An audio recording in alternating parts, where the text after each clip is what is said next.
2 लोग हैं हरियाणा वाले। हाँ, आज हरियाणा का बहुमत है।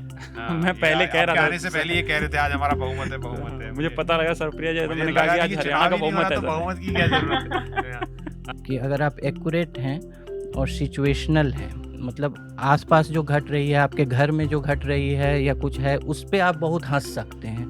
लेकिन बाकी जो चीज़ आपको ये कह के परोसा जाता है कि ये हंसो इस पे, ये ये हंसने वाला कार्यक्रम, वो टाइम्स ऑफ इंडिया के 3rd एडिटोरियल जैसा है, जिसमें एक स्माइली दे दिया जाता है, ह्यूमर कॉलम, कि भाई ये हंसने वाला कॉलम है, इसे पढ़िए और हंसिए। जो इंटरव्यू देना चाहते थे पॉलिटिकल लीडर्स, पहले टीवी वालों की तरफ देखते थे और उनको देना चाहते थे, फिर उनको थोड़ा सा वहाँ से इसी चीज़ें कॉम्प्रोमाइज़ होना शुरू की। लेकिन अब उनको वो भी नहीं चाहिए, अब आपको टीवी जर्नलिस्ट भी नहीं चाहिए, अब आप कंटेंट क्रिएटर्स के पास चले जाइए। आपको पता है कि उनके पास नंबर भी है, उनके पास व्यूअर्स भी हैं, और आपसे कोई इस तरह का सवाल करने की कोई कोशिश भी नहीं करेगा। क्यों करेगा? क्योंकि उन्होंने वैसे उसका फॉर्मेट इतना कैजुअल बातचीत और ये सब रखा हुआ है। 3 लोग कोशिश कर रहे थे जो सीएम बीरेंद्र सिंह को की जगह लेंगे। ये रिपोर्ट वहाँ के आर्मी इंटेलिजेंस से आई थी। तो उसके बाद बीरेंद्र सिंह को बोला गया कि तुम स्टेप डाउन करो। दिल्ली में रहने वाले लोग मणिपुर के लोगों को समझते नहीं हैं कि उन्होंने बचपन से वहाँ के बच्चे ने इस तरह की स्थिति देखी है। वो दिल्ली वाले की तरह नहीं है कि पुलिस के 4 लट खा के छुप के अंदर बैठ जाएगा। He will assert himself. और एक 8 साल के बच्चे का उदाहरण देख के बता रहे थे अपने रिलेटिव का कि जब उन्होंने कोई कच्चा बम ऐसे फेंका उनके घर के आगे, तो वो बच्चा दौड़ के बाहर गया और उसने उठा के वापस फेंक दिया। अगस्त 2023 में जब लोकसभा में मोदी जी ने खुद कहा था कि देश भरोसा रखे, मणिपुर में शांति का सूरज उगेगा। अब वो शांति का सूरज कब उगेगा ये नहीं पता है। तो वहां पर मोदी ने भी जाके कहा कि मेक अमेरिका ग्रेट अगेन, जो ये एक जो है एक नारा जो है, उनको मेक अमेरिका ग्रेट अगेन की जगह मेक इंडिया ग्रेट अगेन जो है ये कहा ना उन्होंने वहाँ पर। दरअसल उन्होंने जब वो बायलैटरल प्रेस कॉन्फ्रेंस हो रही थी दोनों की, तो उन्होंने कहा कि मोदी जी, ट्रम्प का नारा है मेक अमेरिका ग्रेट अगेन, हमारा है विकसित भारत 2047। तो इंग्लिश में उसका अनुवाद है मेक इंडिया ग्रेट अगेन। तो कह रहे हैं कि ये मागा कहते हैं, हम मेगा कहते हैं, मागा मेगा मिलके मेगा बन रहे हैं। तो वो जो टर्म कॉइन करने की उनकी आदत है, तो वो मागा और मेगा को मिला के MIG उन्होंने बनाया। मैं ये उसको सोशल मीडिया के लोगों के उस हिसाब से नहीं देखती कि ये तो हमारा इन्होंने सब खराबी कर दिया, बर्बादी कर दिया। ये किसी भी सरकार को ये दोनों तरह से लेके चलना पड़ता है। जो उन्होंने इमिग्रेशन वाले पे जो उन्होंने कहा, बात तो बहुत सदी हुई गई है और बहुत लॉजिकली गई है। अगर नरेंद्र मोदी का बयान देखे कि भाई जो अगर कोई लीगल है वहाँ पर तो इलीगल है। तो वर्ड इज फ्लैट में थॉमस फ्रीडमैन लिखते हैं, और कई चैप्टर्स उन्होंने उसमें जो डिवाइड किए, उसमें किसी चैप्टर में ये जवाब था कि कैसे भारत के बच्चे बड़ी मेहनत करते हैं। सुबह 4 बजे उठते हैं, उनके माँ बाप उनको चाय या कॉफ़ी का एक प्याला देते हैं, और फिर वो IIT और इनकी तैयारी कर रहे हैं, इस तरह के कंपटीशन की। तो कहते हैं कि अब अमेरिका में लोग जो हैं पहले कहते थे अपने बच्चों से कि ब्रेकफास्ट करो, क्योंकि चीन और भारत में लोग भूखे हैं, they are dying of hunger. लेकिन अब वो ये कहते हैं कि बेटा अपना होमवर्क करो, क्योंकि चीन और भारत के बच्चे आपकी नौकरियां खाने के लिए भूखे हैं। ठीक है, तो मैं प्रमोट करता हूँ ऐसा OTT प्लेटफॉर्म जिसपे मोस्टली खराब फिल्में आती हैं। लेकिन एक खराब से आज का जो कंट्रोवर्सी चल रही है, खराब से 2 है, लो इन क्वालिटी और इंडिसेंट। खराब से क्या, खराब माने परिभाषा उलझुल। और चंद्रचूड़ जी का इंटरव्यू भी देख सकते हैं। हाँ, वो भी अच्छा है। अरे बिल्कुल हिंदी में भी हमने लगा दिया है। वो बढ़िया है। ठीक है, आपने ये अच्छा काम किया, आपने हल्के से उसे भी सरका दिया आगे। बिल्कुल सर, सब आप सरकार है, सब अपना। नमस्कार, आपका खर्चा आपकी चर्चा, हफ्ता दर हफ्ता हम एक बार फिर आपके लिए लेकर आए हैं न्यूज लॉन्ड्री का साप्ताहिक हिंदी पॉडकास्ट NL चर्चा। मैं हूं हृदय जोशी, और मैं यहाँ पर इसलिए हूं आज क्योंकि अतुल की तबीयत थोड़ा नासाज है। वो जल्द ही आपसे रूबरू होंगे, तब तक के लिए आप मुझे झेलिए।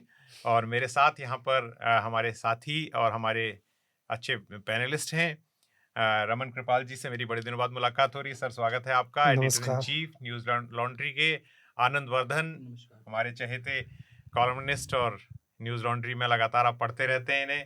विकास जांगड़ा, जो हमारे न्यूज लॉन्ड्री के ऊर्जावान पत्रकार, और साथ में BBC की डिजिटल वीडियो एडिटर और मेरी न्यूज NDTV में पहले साथी रह चुकी सर्वप्रिया सांगवान। सर्वप्रिया, आपका भी बहुत बहुत स्वागत है। तो बहुत बहुत शुक्रिया सुदेश सर। तो आप दिल्ली में ही हैं? दिल्ली से ही जुड़ रही हैं या बाहर हैं? दिल्ली में हूँ, ऑफिस में ही हूँ। अच्छा, बहुत बहुत शुक्रिया जुड़ने के लिए। मैं कुछ अनाउंसमेंट कर दूं, उसके बाद विकास जो है वो हेडलाइंस से हमें हमारा परिचय कराएंगे और उसके बाद हम आगे महत्वपूर्ण विषय आज के कुछ हैं उन पर चर्चा करेंगे। तो आज मैं ये कहना चाहता हूँ कि वैलेंटाइन डे है, प्यार मोहब्बत का दिन है, दोस्तों पर भरोसे का भी दिन है। तो इसी पर आज सवेरे जब अतुल से बात हो रही थी तो हमारे दिमाग में विचार आया कि ये भी एक बहुत अच्छा तरीका हो सकता है दोस्तों को कि उनको जो गिफ्ट है वो न्यूज़ लॉन्ड्री का सब्सक्रिप्शन दिया जाए। तो ये भी एक अपील हम इस बहाने करना चाहते हैं। अब इसे मोहब्बत में तिजारत और तिजारत में की मोहब्बत कह सकते हैं, लेकिन ये भी ज़रूरी है क्योंकि ऐसी पत्रकारिता के लिए सहयोग चाहिए पाठकों का। एनएल सेना का एक न्यूज़ लॉन्ड्री सेना का एक प्रोजेक्ट हिंदू राष्ट्र चल रहा है, हिंदू राष्ट्र प्रोजेक्ट। उसके बसंत कुमार, प्रतीक और अनमोल जो हैं वो अलग अलग राज्यों में दौरा कर रहे हैं। वहाँ से आपको 360 डिग्री जो है व्यू के साथ वीडियो स्टोरीज ला रहे हैं, तो आप उसमें भी सहयोग कर सकते हैं। उसको देखिए, पढ़िए। हवा का हक कैंपेन है एक जो मेरे दिल के काफ़ी करीब है। हमारे मेट्रोज़ की जिस तरह हालत है, जो पूरी गंगा का मैदानी हिस्सा है जिसमें जो हालत है, इस पर अभी हाल में हमने दिल्ली चुनाव से पहले एक मैनिफेस्टो भी तैयार किया था विशेषज्ञों की मदद से। तो उसको भी मदद कीजिए और उसके बारे में जितनी स्टोरीज हमारे यहाँ पर लिख रहे हैं पत्रकार, उसे पढ़िए और लोगों तक शेयर कीजिए।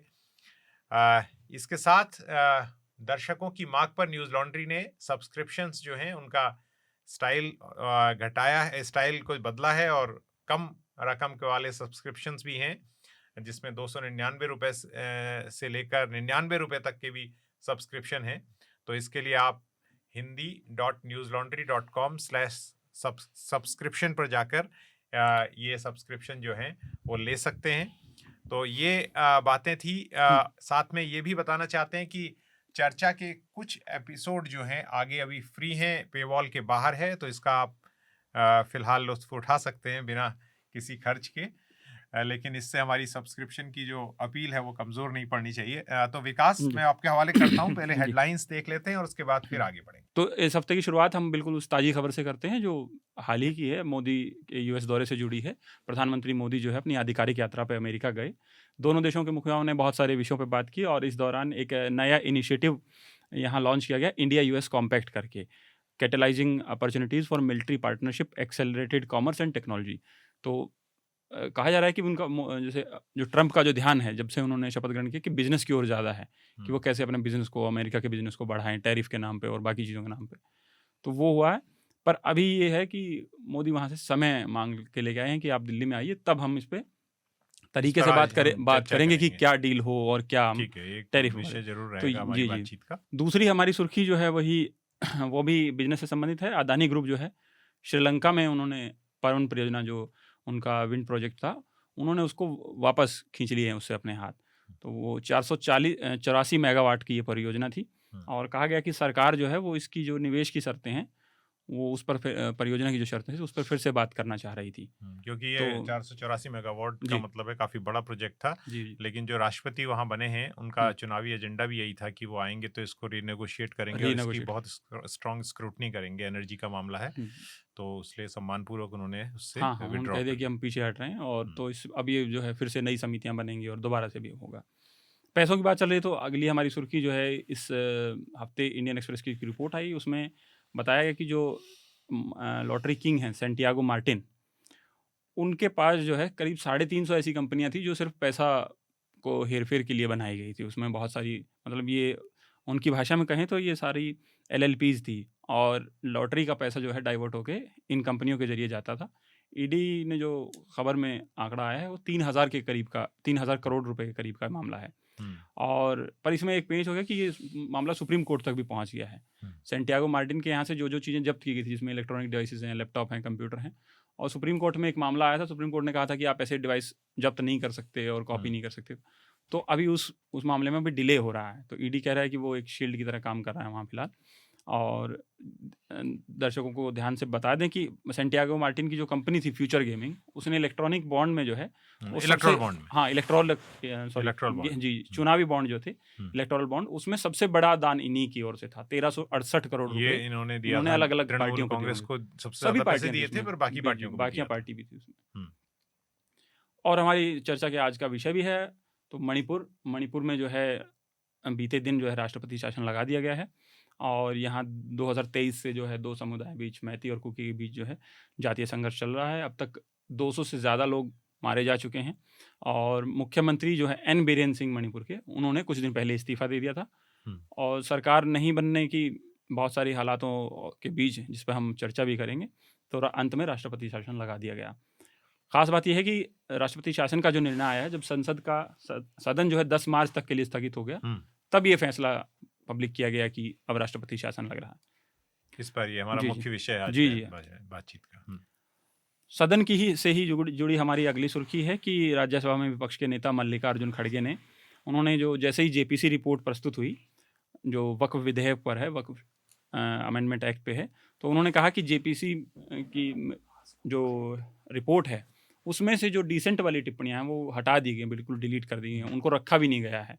तो इस तरीके से ये रिपोर्ट अधूरी है। उन्होंने कहा कि इसको हम वापस भेजिए, जो डिसेंट नोट हैं उनको शामिल कीजिए और फिर आप इसको लेकिन सदन के मामला शायद सुलझ गया है, क्योंकि फ्लोर पे होम मिनिस्टर ने स्टेटमेंट देके कहा है कि उनकी पार्टी को कोई प्रॉब्लम नहीं है वो डिसेंट नोट, लेकिन जो अभी रिपोर्ट पेश हुई थी उसके बाद हुई है जी, कि उसमें से तो उन्होंने पूरा हटा दिया था, तो बाद में अब ये संभालने की ओर मामला जाए।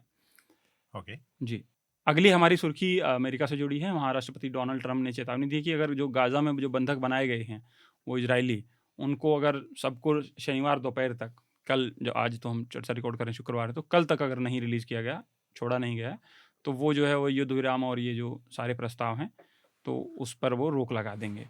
और सोमवार को देर रात ओवल ऑफिस में वो पत्रकारों से बातचीत कर रहे थे। इसके अलावा अगली हमारी सुर्खी जो है इस हफ्ते का एक और प्रमुख विषय जो काफ़ी चर्चा में रहा भी है और अभी तक भी चल ही रहा है, यूट्यूबर समय रैना और पॉडकास्टर जो रणवीर अलावादिया है, उनसे जुड़ा है। रणवीर अलावादिया ने इनके शो इंडियाज़ गॉट लेटेंट पर एक अभद्र टिप्पणी की, उसको लेकर विवाद खड़ा हो गया और अब इस मामले में ये है कि समय रैना फिलहाल अमेरिका में है और यूट्यूबर ये पॉडकास्टर रणवीर अलावादिया जो है वो सुप्रीम कोर्ट पहुंच गए हैं कि उनके खिलाफ जितने भी मामले दर्ज हो रहे हैं इन सबको क्लब करके एक जगह सुनवाई की जाए। उनके खिलाफ अलग अलग राज्यों में राष्ट्रीय महिला आयोग भी इसमें आ गया है बीच में। तो इस मामले पे मैं यहाँ थोड़ा सा आपको रोकूंगा। मैं चाहूँगा कम से कम 2 गेस्ट हमारे इस बारे में हम लोग कुछ टिप्पणियाँ करें, थोड़ा बात करना चाहते हैं। तो आनंद, मैं आपसे जानना चाहता हूँ कि ये जो पूरा मामला है, जैसा रमन सर ने कहा, मैं भी ट्रैवल ही कर रहा था, मैंने इसको मोटा मोटा सुना है, लेकिन इसका फिर आगे फॉल आउट भी है कि काफ़ी इसको बड़ा बना गया, टीवी पे हुआ, और इस तरह की अभद्रता जो है वो कॉमेडी शोज़ में तो हम देख ही रहे हैं, लेकिन ये मामला, इसकी कई मतलब डायमेंशंस हैं। आप इसको कैसे देखते हैं? नहीं, पहले जो इसका जो कानूनी फॉल आउट है उस पर देखते हैं हम जी। तो जो केस दर्ज हुए हैं तो वो कहिए कि जो रेस्ट्रिक्शंस हैं, जो पाबंदियां हैं फ्री स्पीच पर, आर्टिकल 19 सबसेक्शन 2 के 4th में decency and public morality, okay, तो इसके अंतर्गत आएगा। मतलब ये कॉन्स्टिट्यूशनल प्रोटेक्शन इसको, इस तरह के फ्री स्पीच को नहीं है जो इसका उल्लंघन करती है। और भारतीय कोर्टों में कुछ टेस्ट्स रखे गए हैं अभद्रता के लिए। एक मिनट में आपकी बात को क्लैरिटी से दर्शकों के लिए पूछ लूं आपसे। आप कह रहे हैं आर्टिकल 1924 में जो बात है वो उसके तहत ये जो उसमें जिम्मेदारी से जो बोलने की भी जो जिम्मेदारी है उसके ये उल्लंघन है। मतलब कि अगर मोरालिटी और डिसेंसी का उल्लंघन होगा तो उसे फ्रीडम ऑफ स्पीच का प्रोटेक्शन नहीं मिलेगा। ये फर्स्ट अमेंडमेंट 1951 से आया। ओके, ठीक है ना, तो उसमें 8 हैं, ये चौथा नंबर है। तो अभी भारतीय कोर्टों ने, लेकिन अब अभद्रता क्या है और अनैतिक टिप्पणियां क्या हैं, इसको कुछ टेस्ट्स भारतीय कोर्ट ने इवॉल्व हुए हैं। एक जो कि इंग्लिश कोर्ट्स ने अब इसको हटा दिया है खास, और वो दिखता है जैसे एक पहले टेस्ट को बोलते हैं हिकलिन टेस्ट। हिकलिन टेस्ट है कि ये इसकी मान्यता नहीं है कि ये जो टिप्पणी की गई इसके उपभोक्ता कौन है, वो बस की गई, उसके कॉन्टेक्स्ट का भी, संदर्भ की का भी कोई महत्व नहीं है, कोई किस से कॉन्टेक्स्ट में किया गया। बस अगर किया गया है और अभद्र है तो उसको लिया जाएगा। तो ये हिकलिन टेस्ट है। अंग्रेजी कोर्टों ने लेडी चैटलिस लवर जो डी.एस. लॉरेंस का नॉवेल था, इसमें इस बात को नहीं माना था, लेकिन भारतीय कोर्ट अभी भी मानती हैं। ओके। तो दूसरा है एक लाइकली ऑडियंस टेस्ट, मतलब इस तरह की टिप्पणी के लाइकली ऑडियंस कौन हो सकते हैं, मतलब कि किन किन के हाथों में ये पढ़ने सुनने मिल सकता है, उसको टारगेट करके किया जाता है। तीसरा एक टेस्ट है इसमें कम्युनिटी स्टैंडर्ड टेस्ट, कि अभी समुदाय का जो नैतिक मान्यताएं हैं अभी जो हैं उसके अनुसार है कि नहीं। एक चौथा टेस्ट भी इसमें आता है कॉन्टेम्प्ररी, जो अभी के समय में समकालीन नैतिकता के जो मापदंड हैं उस पर खरी उतरती है कि नहीं। क्योंकि आपको एक केस याद होगा तमिलनाडु की अभिनेत्री खुशबू, जो प्री मैरिटल सेक्स पे उन्होंने कमेंट किया था, बाद में कोर्ट ने उसे अभद्र नहीं माना था, क्योंकि बोले कि अभी के मोड्स के अनुसार ये कोई अभद्र टिप्पणी नहीं है, तो वो कॉन्टेम्प्ररी मोरालिटी टेस्ट के अंदर वो खारिज हुआ था। ओके। तो और भी एक टेस्ट है जिसको बोलते हैं कि ऑर्डिनरी मैन्स टेस्ट, मतलब कि इस बात से उसका टेस्ट किया जाएगा कि एक सामान्य आदमी जो कि सामान्य प्रूडेंस और रेशनैलिटी का है, उसको वो अभद्र लग रहा है या कि नहीं। क्योंकि ये खासकर के अब्बास केस में 1970 में जस्टिस हिदायतुल्लाह ने कहा था कि ये हमें नहीं मानना है कि जैसे कि एक रॉन्गली एजम्पशन है कि French man sees a woman's leg in everything. तो ऐसा नहीं है कि सामान्य आदमी का ये मानना हो कि यह अभद्र है या नहीं। सो हम पर्वर्ट की दृष्टि से इसको नहीं नाप सकते हैं। तो ये कुछ टेस्ट हैं जो भारतीय कोर्ट्स में अभद्रता, ये जो मैंने शुरू में बताया था सब सेक्शन 4 में, ये तो एक इसका है। दूसरे आयाम पे आते हैं कि ये जो एक प्रचलन जो इंसल्ट कॉमेडी या फिर शॉक कॉमेडी, इसका प्रचलन जो है आप कह सकते हैं वेस्ट से भी आया है। ऐसा बहुत लोग मानते हैं कि ये इंसल्ट कॉमेडी और शॉक कॉमेडी भारतीय परंपराओं में भी अनभिज्ञ नहीं है। खासकर जो है भारतीय विवाहों में जो परिवार के अंदर जो गालियां गाई जाती हैं, वो बहुत इंसेस्चुअस तो नहीं कहूँगा मैं, लेकिन हाँ, जैसे कि भाभी को लेकर, साली को लेकर, या ऐसे लेकर जो गालियां जो उत्तर प्रदेश में खोया करके जो है एक परंपरा है, वो काफ़ी अश्लीलता वाली होती है। और लेकिन उसका मेरे ख्याल से एक डिस्टिंक्शन ये है कि वो जो मार्जिन्स नहीं, उसको क्या बोलते हैं, जो डिग्रीज ऑफ प्रोहिबिटेड रिलेशनशिप में नहीं आता है कि। और दूसरी बात है कि उसका संदर्भ जो है एक बैंटर का होता है, मतलब एक फैमिलियल बैंटर का। तो बहुत हद तक वो इस परंपरा से कटा भी नहीं हुआ है। तो तीसरी बात है कि हम जो पहले बहुत मानते थे कि फिल्मों में अभद्रता भर रही है, लेकिन जब सोशल मीडिया पे आम आदमी को एम्पावर किया गया कि तुम खुद कंटेंट बनाओ, तो उसने क्या कंटेंट बनाया? उसने भी यही कंटेंट बनाया। आप इंस्टाग्राम, ट्विटर, फेसबुक पे एक से एक अश्लीलता फैली हुई है। तो ये मानना कि जो मास और कमर्शियल कंटेंट क्रिएटर पहले थे फिल्म उद्योग में या टीवी उद्योग में, वो अश्लीलता परोस रहे थे और आम आदमी जैसे बहुत दूसरे तरह की मानसिकता का है, तो वो भी मुझे लगता है इससे, ये तो सबको पता ही था, इससे ज़्यादा अश्लीलता आपको मिल जाएगी। इनफैक्ट जो एक बहुत छिपा हुआ पॉर्न साइट है वो है ट्विटर, बहुत छुपा हुआ पॉर्न साइट है वो है इंस्टाग्राम। इस पे हर तरह की का पॉर्न भी मौजूद है इस पर। तो पॉर्न मौजूद है, आप जाइएगा, बहुत सारे। इनफैक्ट मैं कहता हूँ कि सबसे बड़े जो पाठक हैं ना, सबसे बड़े पाठक कई आर्टिकल्स के पॉर्न स्टार होते हैं, कोई लाइक नहीं किया रहेगा, देखिएगा कोई पॉर्न स्टार आपकी आर्टिकल को लाइक किए हुए हैं। तो उस उन तो वो तो एक ट्रैप भी है। ट्रैप है, वो ट्रैप है। कि ये लॉज अप्लाई होते हैं हेट स्पीच पे भी? ये जो आप टेस्ट कह रहे थे, ये 5 नहीं Does it hate ये speech also? indecency और morality नहीं, ये की सिर्फ बात है। इंडियन तो ये एक चीज में एक मिनट के लिए अगर आप मैं इस बात में, क्योंकि काफी बात हुई है, सरप्रिया से पूछना चाहता हूँ, वो डिजिटल देखती हैं बीबीसी में। सरप्रिया, इसको लेके जो आउटरेज हुआ, खासतौर से मेन स्ट्रीम टीवी चैनल्स में, उन्होंने एक वर्ड कॉइन किया, कुछ एक ने कम से कम, कि डिजिटल डर्ट को अब रोका जाए। तो आप की बिरादरी में इधर कैसे देखा जा रहा है इसको? हमारी और आपकी बिरादरी अलग नहीं है, लेकिन हम इस तरह से पूछना चाहता हूँ कि क्या अब ये वास्तव में ये लोग जो कह रहे हैं, जो एक सेंटिमोनियस और बड़ा ही एक ऊंचा संत की तरह बात कर रहे हैं कि ये लोग गंदगी फैला रहे थे, और जिसकी ओर आनंद ने भी इशारा किया कि अगर आप कॉमन क्रिएटर को भी देते हैं तो वो भी वही ला रहा है, तो इसको इस पे आपकी टिप्पणी क्या है? देखिए, सीधी सी बात है, ये जो आयरॉनिकल भी लगता है थोड़ा सा, जब टीवी चैनल के लोग ये वाली बात करते हैं कि ये डिजिटल डर्ट है और ये सब है।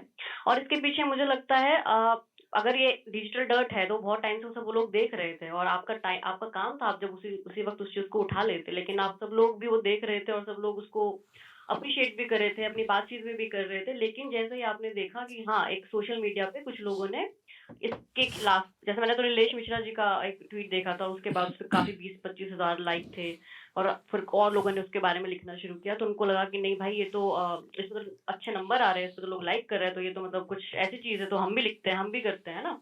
हम सब लोग ऑलरेडी उन चीजों को देख रहे थे। और दूसरा इसका पहलू ये भी है, आप ये सोचिए, जो कंटेंट क्रिएटर्स हैं, किस तरह से उन्होंने टीवी जो जर्नलिस्ट हैं उनका स्पेस ले लिया है। मैंने 2-3 साल पहले भी वाली बात कही थी कि जो लोग जब आप जो इंटरव्यू देना चाहते थे पॉलिटिकल लीडर्स, पहले टीवी वालों की तरफ देखते थे और उनको देना चाहते थे, फिर उनको थोड़ा सा वहां से इसी चीजें कॉम्प्रोमाइज होना शुरू की। लेकिन अब उनको वो भी नहीं चाहिए, अब आपको टीवी जर्नलिस्ट भी नहीं चाहिए, अब आप कंटेंट क्रिएटर्स के पास चले जाइए। आपको पता है कि उनके पास नंबर भी है, उनके पास व्यूअर्स भी हैं, और आपसे कोई इस तरह का सवाल करने की कोई कोशिश भी नहीं करेगा। क्यों करेगा? क्योंकि वो उन्होंने वैसे उसका फॉर्मेट इतना कैजुअल बातचीत और ये सब रखा हुआ है।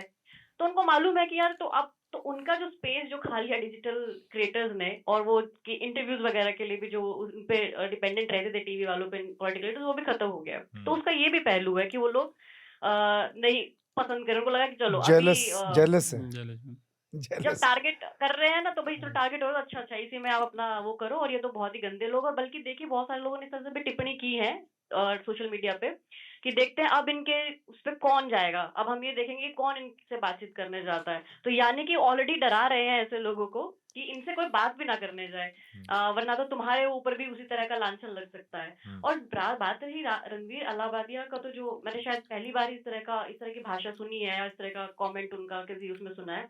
लेकिन जो समय रहना है, मतलब लगातार इस तरह की मतलब संवेदनहीन बातें, मतलब इतनी बार कहते हैं, उसको लोग डार्क ह्यूमर कहते हैं। लेकिन डार्क ह्यूमर का जो एक उसका पर्पस होता है, वो टैबूज को तोड़ना है, या जो समाज में जो चीजें दिख रही हैं उसके ऊपर बात करना है।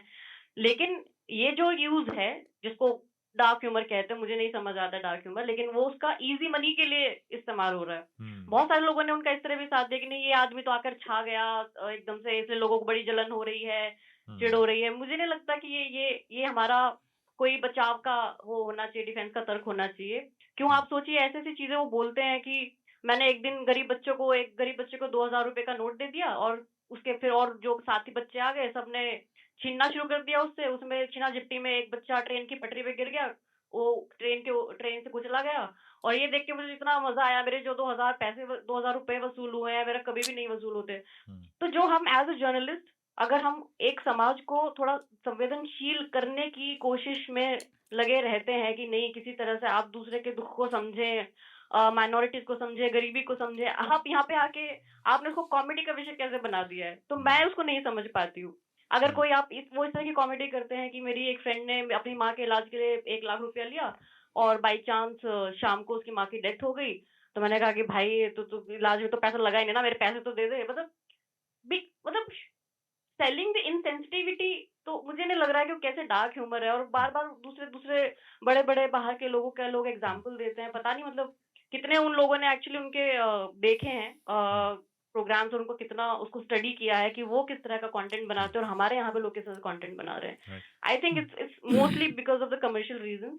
उसको आप किसी तरह से आप इजी मनी है आपके लिए, तो इजी सर, मनी तो हर चीज में है और आप उस चीज के ऊपर अगर अगर जो इजी मनी तो आप कुछ भी करके कर रहे हैं। कंटेंट क्रिएटर्स क्या क्या चीजें नहीं कर रहे हैं, लड़कियां क्या क्या नहीं कर रही, वो सबको सबको दिख रहा है। आई डोंट थिंक कि ये और जो वही जो आपका सवाल था कि टीवी न्यूज को मुझे नहीं लगता कि जो आयरॉनिकल है उनका ये कहना कि ये डर्ट है। आई थिंक वहां पर अभी भी बहुत ज्यादा डर्ट है जो उनको भी देखना चाहिए। वो कितने संवेदनहीन बातें करते हैं वहां पर। तो आप बात पूरी कीजिए, फिर हम अगली हेडलाइन की ओर हाँ बढ़ेंगे। नहीं, मतलब हाँ उन्होंने जो डार्क कॉमेडी पे कहा तो वो है भारत में ये हाँ, मैं तो उस पीढ़ी से आता हूँ जिसे ये स्टैंड अप कॉमेडी किसी हॉल में बैठकर देखने का कोई तुक नहीं समझ में आता है, क्योंकि एक तो वो शॉक वैल्यू पे है, दूसरा इंसल्ट वैल्यू पे है। तो ये इसमें क्या है कि आप उस पे मुस्कुरा सकते हैं, लेकिन ये फैशन कि उस पे जैसे ज़मीन पे घुलट-घुलट कर हँस रहे हैं, ये तो मुझे समझ में नहीं आता है। अगर मतलब ऐसे उसमें कोई बात भी नहीं रहती है। अब ये एक कई बार वो जो हंसने हंसाने वाले लोग होते हैं वो भी उन्हीं के लोग होते नहीं, हैं। और फैशन एक है ना, खैर ये मैं थोड़ा विषय से भटक रहा हूँ, लेकिन मुझे लगा कि ये मैं उस पीढ़ी से, मुझे ये सब समझ में नहीं आता कि मेरे ख्याल से हास्य जो है एक्यूरेसी से आती है। अगर आप एक्यूरेट हैं, ह्यूमर के लिए एक्यूरेसी बहुत ज़रूरी है कि अगर आप एक्यूरेट हैं और सिचुएशनल हैं, मतलब आसपास जो घट रही है, आपके घर में जो घट रही है या कुछ है, उस पे आप बहुत हँस सकते हैं। लेकिन बाकी जो चीज़ आपको ये कह के परोसा जाता है कि ये हँसो, हँसो इस पे, ये हाँ, वो तो बहुत नैसर्गिक होना ये चाहिए। हँसने वाला कार्यक्रम। वो टाइम्स ऑफ इंडिया के 3rd एडिटोरियल जैसा है, जिसमें एक स्माइली दे दिया जाता है, ह्यूमर कॉलम, कि भाई ये हँसने वाला कॉलम है, इसे पढ़िए और हँसिए। चलिए तो विकास के बाद हेडलाइन के लिए जाते हैं, लेकिन उससे पहले में सर एक मिनट, क्योंकि आपने you have seen range of this thing for many years. आपने कई सालों तक ये पत्रकारिता के अलग अलग रंगों को देखा है, और अभी जो इस तरह का एक तरह से एक्सप्लोजन हुआ है एवेन्यूज का, आप इस तरह की चीज़ों को, जैसे आनंद ने सही कहा कि जो कई बार जो स्टैंड अप कॉमेडी है वो कहीं जाके देखना, जबकि चीज़ें हंसी जो है बहुत, कहते हैं ना, हंसने के लिए एक रग का इस्तेमाल करना पड़ता है, तो उसके लिए कोई बहुत प्रयत्न पूर्वक आपको कोई हंसाए ये भी। बट इन अखबारों में कैसे इसकी जगह रही है और कैसे चेंज हुआ ये, जस्ट कैन यू, आप इसको नहीं, कैसे? अखबारों में खास तो नहीं होता। मैं जब हिंदी अखबारों में तो चुटकुले आते थे मैं इंडियन संडे को। एक्सप्रेस में था तो वहाँ तो कुछ इतना नहीं था। दूसरा, पहले से बताया तो इलाहाबादी मैंने कभी देखा ही नहीं है अभी तक, तो मुझे उसके बारे में कुछ नहीं पता। लेकिन हाँ, ये जब कंट्रोवर्सी हुई तो इस पे हम कुछ स्टोरीज करवाई। जो टीवी का नज़रिया है, बिल्कुल सही बोला इन्होंने कि मतलब कि काफ़ी आयरॉनिकल है, और उसमें से ज़्यादा जेलिसी की बदबू ज़्यादा आती है कि मतलब कि वो, क्योंकि वो सब कुछ कॉर्नर करते जा रहे हैं और सारे इंटरव्यूज यही लेते जा रहे हैं, तो हमारे पास नहीं है, तो उनकी एक स्ट्रैटेजी बना के उन्होंने इसके ऊपर अटैक किया। उनको एक चांस मिला और उन्होंने अटैक कर दिया। और दूसरा, मुझे मतलब कि मैं कंपैरिजन करना चाहता था, लेकिन आपने ऐसे बताया कि मॉरलिटी के अंदर हेट स्पीचेस वगैरह नहीं आते हैं, लेकिन पुलिस इतना स्विफ्टली इसके अंदर मूव कर रही है। विद इन 2-3 डेज 30 लोगों को उन्होंने क्वेश्चन किया है, तो वो मुझे समझ में नहीं आया कि जो स्विफ्टनेस है इन अ केस लाइक दिस, वो मुझे कुछ थोड़ा सा कि भाई ये मुंबई पुलिस इतना फास्ट इस पे एक्ट करती है, लेकिन हेट स्पीचेस पड़े हुए हैं 2 साल से 3 साल से, उस पर ना कोई इन्वेस्टिगेशन होती है ना कुछ होता है। बट आई डोंट नो कि इन दो में पैरेलल ड्रॉ कर सकते हैं कि नहीं। अगर मे बी सेम लॉ होता तो शायद। मैंने 19.2 में बताया, उसमें इंसाइटिंग हेट्रेड एनिमिटी अमंग वो है, मतलब मैं बोला कि 4th ये डिसेंसी और मोरालिटी में ये कवर नहीं होता है, वो एक अलग प्रावधान है। अलग उसका अगली हेडलाइन। जी काफी अच्छी लंबी बात हो गई जी जी। और जो हेट स्पीच से ही जुड़ी है हमारी अगली हेडलाइन जो रमन सर बात कर रहे हैं। हाँ, तो हेट स्पीच को लेकर अभी बीते दिनों जो है एक रिपोर्ट आई है और बताया गया कि भारत जो है पिछले साल की तुलना में इस साल जो है उसमें हेट स्पीच के मामलों में जो है वो 74.4% की वृद्धि हुई है। और ये खतरनाक है, और इसमें जो है पॉलिटिकल लीडर्स ज़्यादा इन्वॉल्व हैं, और खासकर सत्तारूढ़ भारतीय जनता पार्टी के। तो इंडिया हेट लैब की रिपोर्ट है, और इसके अनुसार जो है इन्होंने देश भर में से जो है 1165 जो है ये खुद से वेरीफाई इन्होंने केसेस लिए हैं, घटनाओं को दर्ज किया है, और 2023 में इस तरीके की केवल 668 घटनाएं थी। तो ये है। और हेट स्पीच के साथ साथ जो है भ्रष्टाचार के मामले पर भी जो है भारत को लेकर एक रिपोर्ट है, और ट्रांसपेरेंसी इंटरनेशनल की रिपोर्ट है। इसमें जो करप्शन परसेप्शन इंडेक्स है उसमें भारत जो है 2024 में 180 देशों में से 96वें स्थान में पर पहुंच गया है। बीते साल जो है भारत 93वें स्थान, 93 नंबर पे था। और आखिरी सुर्खी हमारी जो इस हफ्ते की है वो राज्यसभा से ही है। शून्यकाल के दौरान मंगलवार को, जो बीते मंगलवार को, उस समय हंगामा हुआ जब भाजपा सांसद राधा मोहन दास ने भारतीय संविधान की जो नई प्रतियां दी गई हैं उसमें उन्होंने कहा है कि इनसे जो नंदलाल बोस जो कलाकार हैं उनके 22 जो है वो लघु चित्र वो गायब हैं, जो नई जो कॉपीज दी गई हैं। तो उसके बाद जो है अग्रवाल के हस्तक्षेप के बाद राज्यसभापति जो है धनखड़ ने, उन्होंने सरकार को निर्देश दिया कि वो इसमें सुधार करें और ये तय करें कि आगे से जो है वो केवल ऐसी प्रमाणिक प्रति ही जो है वो उपलब्ध हो। तो ये हमारी इस हफ्ते की सुर्खियाँ थी। बहुत बहुत शुक्रिया विकास। तो अब हम बात कर सकते हैं अपने जो मुख्य विषय है जिस पर हम बात करेंगे, मणिपुर को लेकर। जैसा कि विकास ने आपको बताया कि मणिपुर में बीरेन्द्र सिंह के इस्तीफे के 4 दिन बाद जो है प्रेसिडेंट रूल लगा दिया गया है। ये 11वीं बार हो रहा है मणिपुर राज्य के इतिहास में जब वहाँ पर प्रेसिडेंट रूल लगाया गया है। 23 साल पहले जो प्रेसिडेंट रूल था 2001 में लगाया गया था। तो मई 2023 से वहाँ पर जो हिंसा चल रही है उसमें सरकारी आंकड़े जो नवंबर के मैं देख रहा था वो जब वहाँ के सिक्योरिटी एडवाइज़र ने ब्रीफ किया था मीडिया को, तो 258 सरकार ने खुद माना था कि लोगों की जान गई है। और बड़ी संख्या में वहाँ पर जो है फौज की तैनाती है। 29,000 फौज से जब मैं मतलब है कि सारी सेंट्रल जो आर्म्ड पुलिस है प्लस राज्य की पुलिस है प्लस आर्मी है, मिला के 29,000 पर्सनल लगभग वहाँ पर मौजूद हैं। तो ये एक बहुत एक राज्य के लिए, दुनिया में धरती में किसी भी हिस्से के लिए एक बहुत मायूस करने वाली बात है कि इतना ज़्यादा वहाँ पर मौजूद है फोर्सेस और लोगों के लिए दिक्कतें इतनी ज़्यादा हैं।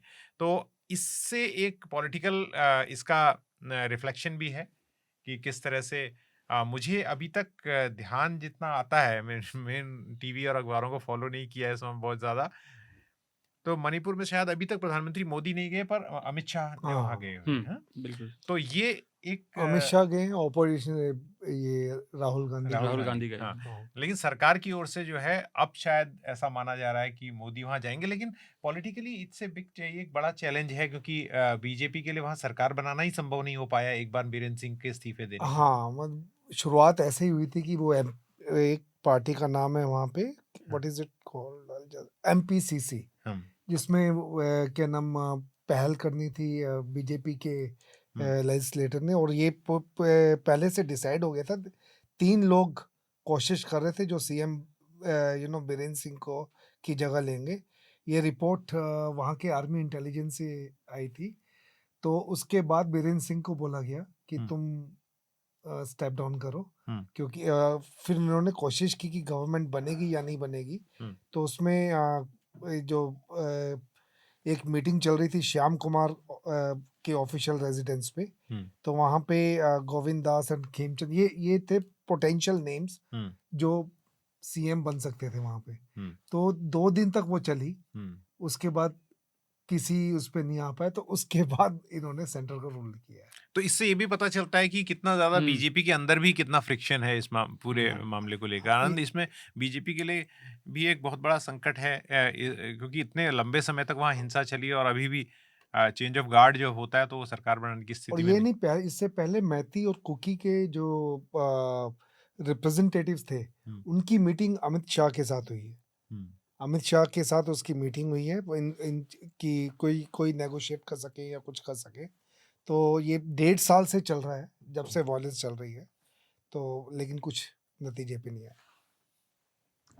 हाँ, एक जैसे इस तरह के जो एथनिक स्ट्राइफ है, जो जनजातियों के बीच जो इस तरह की लड़ाई थी, तो उसमें एक उसका पॉलिटिकल मैनेजमेंट के 2-3 तरीके थे।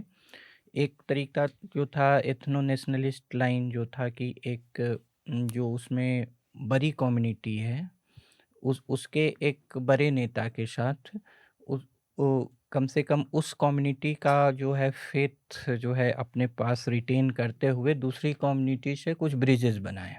वो फेल कर गया, वो पूरी तरह असफल रहा। और बीरेन्द्र सिंह उसके पार्ट थे, क्योंकि मिती कम्युनिटी से आते थे और एथनो नेशनलिस्ट लाइन पे एक बड़ी कम्युनिटी का उनसे ऐसा केंद्र का एक रणनीति रही कि इससे कम से कम इस कम्युनिटी का फेथ लेते हुए और दूसरी कम्युनिटी जो है उनसे बात की जाए।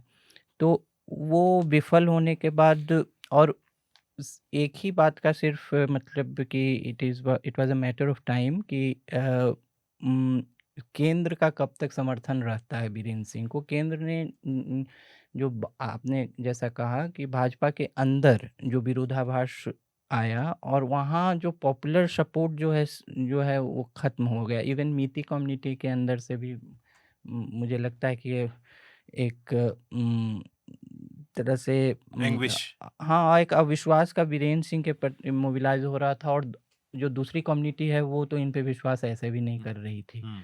तो कुकी के लिए कुकी, हाँ। तो अब केंद्र के पास ये ऑप्शन जो रहा, जैसा कि आप लोगों ने बताया कि दूसरे जो राजनीतिक विकल्प हैं कि दूसरी सरकार बनाई जाए, उसकी भी संभावनाएं जो हैं धूमिल हो गई। तो अब इन्होंने एक क्या है कि सस्पेंडेड एनिमेशन में असेंबली को रख दिया है। उससे दो संभावनाएं फिर बनती हैं कि अगर हम मुख्यमंत्री फिर से या सरकार बनाने में कामयाब हो जाते हैं तो हम अपनी सरकार फिर ला सकते हैं, जिसकी संभावनाएं मुझे कम लगती हैं। मेरे ख्याल से अब एक ही है कि जो अगले चुनाव तक ये राष्ट्रपति शासन एक्सटेंड करेंगे और ऐसी इनकी उम्मीद होगी कि जो है स्थिति सामान्य होकर हमारी सरकार वापस आए। अब देखते हैं क्या हो। तो बीजेपी किसी भी जगह में छोटे से छोटे राज्य हो चाहे कुछ हो, वहाँ सरकार बनाने की जो अपनी वो है इतनी आसानी से छोड़ती नहीं है और वो कोशिश करेंगे कि वापस उनकी वापसी हो। सर्वप्रिया, ये कितना इसको आपको कितना बीबीसी उन चंद जगहों में थी जिन्होंने ग्राउंड पर भी लोगों को भेजा इसको रिपोर्ट करने के लिए। आपको क्या लगता है कि कितनी बड़ी ये पीएम मोदी के लिए अब समस्या है या उनके पास अब अपॉर्चुनिटी है कि वो कम से कम वहां जाएं, अभी तक तो वहां नहीं गए, और एक इकबाल कायम करें, नए सिरे से नई शुरुआत हो? क्योंकि ये वो राज्य है जहां पर मैं 2015 में जब गया था, बहुत साल पहले, तो तब मैंने देखा वहां पर लोगों की समस्याएं जो हमें यहाँ से केवल हिंसा दिखती है, पर हर रोज की समस्या वहां इतनी ज्यादा है। और उसके आगे जो रास्ता जाता है नागालैंड के लिए, उन लोगों को भी वो रास्ते के ब्लॉकेड होने से झेलनी पड़ती है वो समस्या। हर चीज इतनी महंगी, किसी भी एक मामूली सी जरूरत के लिए इतनी परेशानी। तो आपको क्या लगता है इसको देख के कि प्रधानमंत्री के स्तर पर कितनी बड़ी ये एक अवसर है या उनके लिए चुनौती है? बहुत बड़ी चुनौती है ये अभी। ये इतना इजी नहीं है। आप सोचिए कि जो मणिपुर के लोग हैं वो अपने ही राज्य में वो शरणार्थी हैं, चाहे वो किसी भी समुदाय के लोग हैं। और इसलिए ये इजी नहीं है क्योंकि आप सोचिए कुकी जो ने बहुत पहले से वो बोल रहे थे कि जब तक ये इस्तीफा नहीं देते हैं बीरेन्द्र सिंह, हम बात ही नहीं करेंगे। और ये तो बहुत महीने से ये वाली बात चल रही है, उसके बावजूद भी इतना वक्त लगा दिया। बीजेपी ने बहुत संभल के कदम रखा, सोचा कि नहीं अब कुछ इस तरह से बात हो जाएगी, अब हो जाएगी, लेकिन नॉर्मलसी बहाल नहीं हुई। और अब सरकार को भी समझ आ चुका है कि नॉर्मलसी बहाल किए बिना अब मतलब ये बहुत ज्यादा आगे बात बढ़ चुकी है। अब राष्ट्रपति शासन लगा है, जब कल संसद जब खत्म हो गया, सत्र खत्म हो गया, तो उन्होंने भी बड़ा सोच समझ के फिर रात को वो लगाया राष्ट्रपति शासन। और तो लेकिन ये मुझे लग रहा है कि अभी इतनी बड़ी चुनौती, क्योंकि लोगों का ना कोई वो रहा नहीं है वहां पर। मैंने अभी रिसेंटली जो मणिपुर के पूर्व चीफ जस्टिस इस पूरे दौरान रहे भी हैं, उनसे भी बात की, सिद्धार्थ मृदुल से। तो वो ये बात कह रहे कि सच में लोगों का प्रशासन, जुडिशरी, किसी पे भी, सरकार पे, किसी पे कोई लोगों को ट्रस्ट नहीं है। इतने इतने कैसे लोगों को मतलब किडनैप किया है, बलात्कार किया है, मर्डर्स हुए हैं, गर्दनें काटे गए। जो रिपोर्टर्स हमें आके बता रहे हैं किस तरह की वो चीजें वहां पे चलती रही। राजमार्ग सारे बंद हैं। आप सोचिए नॉर्मलसी कहाँ है कि मतलब या तो आप हवाई जहाज से ही जाएं वहां पर और वहां से वापस राजधानी से वापस लौट आएं, लेकिन राजमार्ग बंद, आप जा नहीं सकते। जब तक लोग बिजनेस के लिए इधर उधर अपने आवाजाही नहीं करेंगे तो कैसे आप वहां पे नॉर्मलसी बहाल करेंगे? तो अभी तो ये रास्ता बहुत लंबा है ये, और एक भी अभी तक ट्रायल शुरू नहीं हुआ। अभी तो एसआईटी ही बैठी हुई है जो हमने अपने सामने वो देखी इतनी एक शर्मनाक वीडियो देखी जो 2 महिलाओं को नग्न करके ऐसे किया गया। पुलिस ने ही खुद सुप्रीम कोर्ट ने कहा था कि पुलिस ने ही उनको उनके हवाले किया था, भीड़ के हवाले। तो जब इन्हीं का भी एसआईटी पे इन्हीं का ही कुछ नहीं आया है, तो जब तक लोगों को जस्टिस नहीं मिलेगा, जब तक लोगों को न्याय नहीं मिलेगा, नॉर्मलसी आ ही नहीं सकती।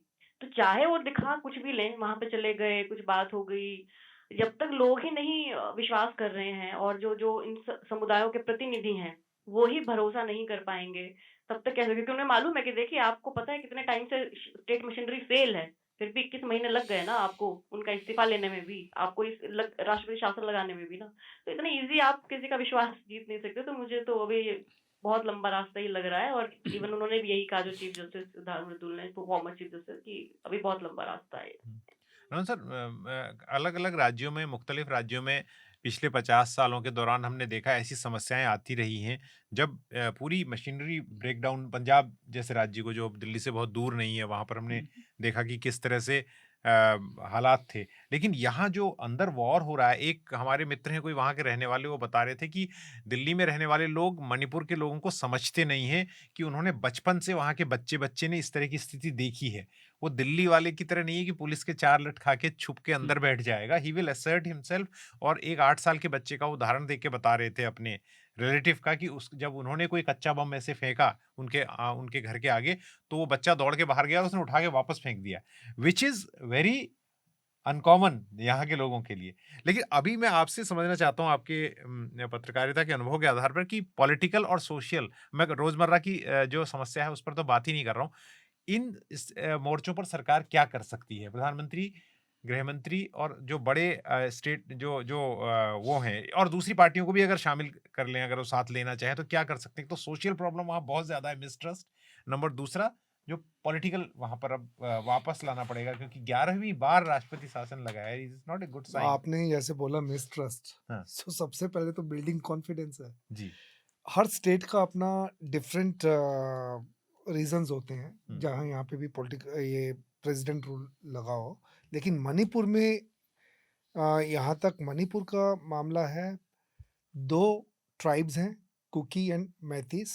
कुकी मैती के एरिया में नहीं आ सकता, मैती कुकी के एरिया में नहीं आ सकता। जी। अगर वो जाते हैं तो या तो किडनैप हो जाते हैं या मारे बलात्कार हो जाता है या मारे जाते हैं।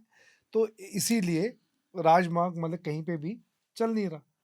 तो और अभी जो 4 मीटिंग जो अमित शाह के साथ भी हुई थी, हमने रिपोर्ट भी किया कुछ मीटिंग्स को, तो उनके जो रिप्रेजेंटेटिव हैं वो भी क्या कह रहे हैं कि इसको एडमिनिस्ट्रेटिव एरिया बना, क्योंकि चाहते हैं कि उनका अपना एक इंडिपेंडेंट एडमिनिस्ट्रेटिव एरिया बन जाए, इफ नॉट स्टेट, जैसे एक यूटी कार्डर टाइप का, पर उनकी कम्युनिटी का होगा। या फिर वो नागा में कुछ कोकीज रहते हैं, उनका भी सपोर्ट इनको आ रहा है, तो वो कह रहे हैं कि एक ऐसा काफ किया जाए, ऐसा एरिया जो कुकीज़ का हो और उसको एडमिनिस्ट्रेटिव एरिया बनाया जाए। तो जैसे बताया बहुत ही डिफ़िकल्ट है, बहुत ही मुश्किल है, क्योंकि आपको मिस्ट्रस्ट, जैसे आपने बताया, जब तक आप कॉन्फिडेंस बिल्ड नहीं करेंगे बिटवीन द 2 कम्युनिटीज, 2 ट्राइब्स, नहीं होने वाला और कुछ नहीं होगा। ऐसा नेता सोशल लेवल पे आपको पहले बिल्डअप करना पड़ेगा, क्योंकि पॉलिटिक्स पे तो अब बिलीव है ही नहीं। ऐसा नेता ढूंढना जो इस तरह का ट्रस्ट डेवलप करे, उसमें समस्या ये है कि अभी ऐसा ही नेता नहीं मिल रहा है जो नेताओं के बीच में ट्रस्ट डेवलप करे। ये सबसे बड़ा उदाहरण है, राइट। तो 2015 का जो मैं जिक्र कर रहा था आनंद, वो ये था कि तब भू कानूनों को लेकर एक बहुत बड़ा आंदोलन हो गया, और जो लोग मणिपुर को हम अपने दर्शकों को बहुत ज़्यादा उनको मानते हैं, वो बहुत इंटेलिजेंट हैं, पर फिर भी मैं रेफरेंस के लिए बता दूं कि मणिपुर की जियोग्राफी ऐसी है कि वहाँ वैली के इलाके में मैतीज रहते हैं, पहाड़ी इलाकों में कुकी और कुछ हद तक नागाज भी।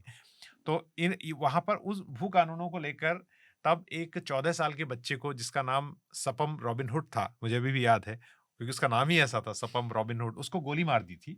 और वो बच्चा जब मर गया तो उसके बाद दंगे भड़क गए, अशांति फैल गई, और उसके बाद पुलिस फायरिंग में कुछ, अभी नंबर मुझे ठीक से याद नहीं, अच्छी 4-10 से ज्यादा संख्या में कुकी बच्चों को चूड़ा चांदपुर में मार दिया गया। तो आपको यकीन नहीं होगा कि कई महीनों तक उन लोगों ने उन बच्चों का अंतिम संस्कार नहीं किया, उनकी बॉडीज वर रॉटिंग। मैं गया था वो मोर्चरी में देखने के लिए, तो वो कहते थे जब तक हमें इंसान नहीं मिलेगी, इनको न्याय नहीं मिलेगा, हम इनका अंतिम संस्कार, इनको नहीं दफनाएंगे। ये उनका लेवल ऑफ वहां पर रिजॉल्व है जो वो स्टेट से, वो कहते हैं तू मतलब इसलिए कि वो यहाँ से जो लोग जाते हैं उनको उसी नज़र से, उसी स्केप्टिसिज्म से देखते हैं। विकास, अभी के लिहाज से आपको यहाँ के मीडिया में, दिल्ली के मीडिया में इसको लेकर, क्योंकि हम न्यूज़ लॉन्ड्री में पॉडकास्ट कर रहे हैं, आपको क्या लगता है कितना सेंसिटिविटी है इस चीज़ को लेकर, कितना दबाव आपको लगता है, उम्मीद है कि वो बनाएंगे सरकार पर? मीडिया ने तो जब ये मणिपुर वाला मामला हुआ, वीरेंद्र सिंह का इस्तीफा के 4 दिन बाद हुआ, तो जैसे ही इस्तीफा हुआ तो सेम डे वो समय रैना वाली कंट्रोवर्सी इतनी ज़्यादा ऊपर चली गई, इलाहाबादिया वाली, और उसके बाद पूरी उससे कवरेज से गायब था ये मामला मणिपुर का। तो ऐसा लग रहा था कि देश में बस जो है नैतिकता, या जो हम आनंद सर भी बात कर रहे थे, सरप्रिया जी ने बताया था कि उनका एक अपना इंटरेस्ट है लेगेसी मीडिया का, कि उन्होंने स्पेस ले लिया है और अब वो बता रहे हैं कि हम लेजिटिमेट हैं बड़े समाज को, मतलब मास लेवल पे वो बताना चाह रहे हैं कि ये लोग तो ठीक नहीं हैं, इन पर आप भरोसा मत करिए। ठीक है, तो उसमें बहुत सारे और पहलू भी हैं, आर्थिक पहलू भी है, पैसे का भी, विज्ञापन का भी, और भी कई सारी चीज़ें। तो मीडिया से वो कवरेज गायब है मणिपुर वाली, एक बात तो ये। दूसरा ये कि मुझे ध्यान आ रहा है कि अगस्त 2023 में जब लोकसभा में मोदी जी ने खुद कहा था कि देश भरोसा रखे, मणिपुर में शांति का सूरज उगेगा, ये उनके एग्जैक्ट वर्ड थे। जब अविश्वास प्रस्ताव भी आया था, चर्चा की मांग हो रही थी विपक्ष की ओर से कि आप मणिपुर में नहीं जा रहे, तो उन्होंने बड़ा फर्मली कहा कि कुछ छोटा सा मामला हुआ है और बहुत ज़्यादा बिगड़ी नहीं चीज़ें, विपक्ष जो है वो ज़्यादा बिगाड़ने के उसमें है, लेकिन देश भरोसा रखे, मणिपुर में शांति का सूरज उगेगा। तो अब वो शांति का सूरज कब उगेगा ये नहीं पता है, लेकिन बीते दिनों में जो कुछ हुआ है और जिस तरीके से मणिपुर में सारी चीज़ें हुई, एक वीडियो भी सर्कुलेट हुई थी जब इस्तीफा मांगा जा रहा था और बहुत ज़्यादा प्रेशर बिल्ड हो गया था बीरेंद्र सिंह पे, तो एक महिला आगे रो रही थी कि नहीं नहीं, आप ही बचा पाएंगे स्टेट को और इस्तीफा मत दीजिए।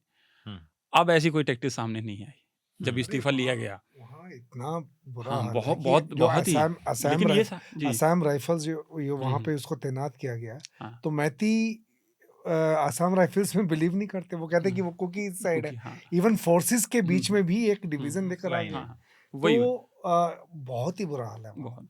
तो और मैं बिल्कुल ध्यान है ऐसे सर, मैंने पिछली बार जब चर्चा हुई तो मैंने यही कहा था कि हमें बहुत सीरियसली देखना होगा कि ये कॉन्फ्लिक्ट बिल्कुल शुरू कहाँ से हुआ। बहुत ही छोटा सा एक वो था, एक हाई कोर्ट का डिसीजन आया और छोटी सी मांग थी पॉलिटिकल, और उससे आज स्थिति यहाँ खड़ी है कि स्टेट जो है बिल्कुल वो एकदम से 2 हिस्सों में हो गया है। हम उसको माने ना माने, लेकिन अभी के लिए हालात यही है 2 हिस्सों में। तो ये पॉलिटिकल लीडरशिप के लिए भी सीख है। इस पे मैं सरप्रिया से एक सवाल पूछूंगा, लेकिन उससे पहले आनंद, मैं ये जानना चाह रहा था कि ये आपको लगता है कि जब शुरुआत में प्रॉब्लम को शुरू में तब ये मई 2023 में शुरू हुआ, उसके बाद कई इंपॉर्टेंट चुनाव चल रहे थे, उसके बाद फिर लोकसभा चुनाव आ गया, ताकि गवर्नमेंट ने भी, क्या आपको ऐसा लगता है इन हाइंडसाइट जब हम देखते हैं, ऐसा लगा कि ये चीज़ अशांत रहते हैं इलाके, चीज़ें कंट्रोल में होंगी, इतना बाहर निकलेगा उन्होंने नहीं सोचा। कुछ महीनों के लिए तो शुरुआत में हम कह ही सकते हैं, बाद में भली चीज़ें निकल गई बहुत बाहर तो फिर हम दोष दे, शुरू में it was error of judgement on part of सरकार के। हो सकता है, मेरे ख्याल से वो जो आरक्षण आधारित जो उच्च न्यायालय का जो वो निर्णय था, वो अब सोशल जजमेंट्स के जो है अनइंटेंडेड कॉन्सिक्वेंसेस हो जाते हैं। तो आप जैसे ही सोशल स्फेयर में जाते हैं, कई आपके कार्य के ऐसे कॉन्सिक्वेंसेस होते हैं जो आप इंटेंड नहीं करते हैं। मेरे ख्याल से उस समय एक रेस्ट्रेंड हाई कोर्ट को भी और उसके बाद एक अपील की व्यवस्था में भी जाना चाहिए था, अगर उसके अनइंटेंडेड कॉन्सिक्वेंसेस बढ़ रहे थे। ये देश में एक और है कि बहुत सारा पॉपुलर मूवमेंट्स का और कई वायलेंट भी हो गए हैं। मोबिलाइजेशन जो है वो अफर्मेटिव एक्शन के आधार पे हो रहा है और बहुत वायलेंट, और ये जो है अभी क्योंकि कई राज्यों में स्टेट जो है एकमात्र साइट हो गया है जो ऊपर बढ़ने का, सभी स्टेट का ही हिस्सा होना चाहते हैं। जैसे और पूर्वोत्तर राज्यों में तो और भी, और जो पिछड़े राज्य हैं, जो आर्थिक रूप से पिछड़े राज्य हैं, जैसे बिहार हुआ, वो वहाँ भी सभी लोग राज्य से बहुत जुड़ना चाहते हैं। इसलिए राज्य से आधारित जो एलोकेशन है, रिजर्वेशन है, या ये सब जो है वो बहुत सोच समझ के करना होता है। और अभी भी ये जो महत्वपूर्ण आंदोलन जितने हैं वो स्टेट पैट्रोनेज को ही लेके हैं, क्योंकि जो निजी क्षेत्र है वहाँ सिमटा हुआ है, वहाँ कोई को कुछ खासा नहीं है, सभी स्टेट का ही पार्ट बनना चाहते हैं। तो जैसा विकास बता रहे थे, एक न्यायालय के निर्णय से इतना बड़ा हुआ।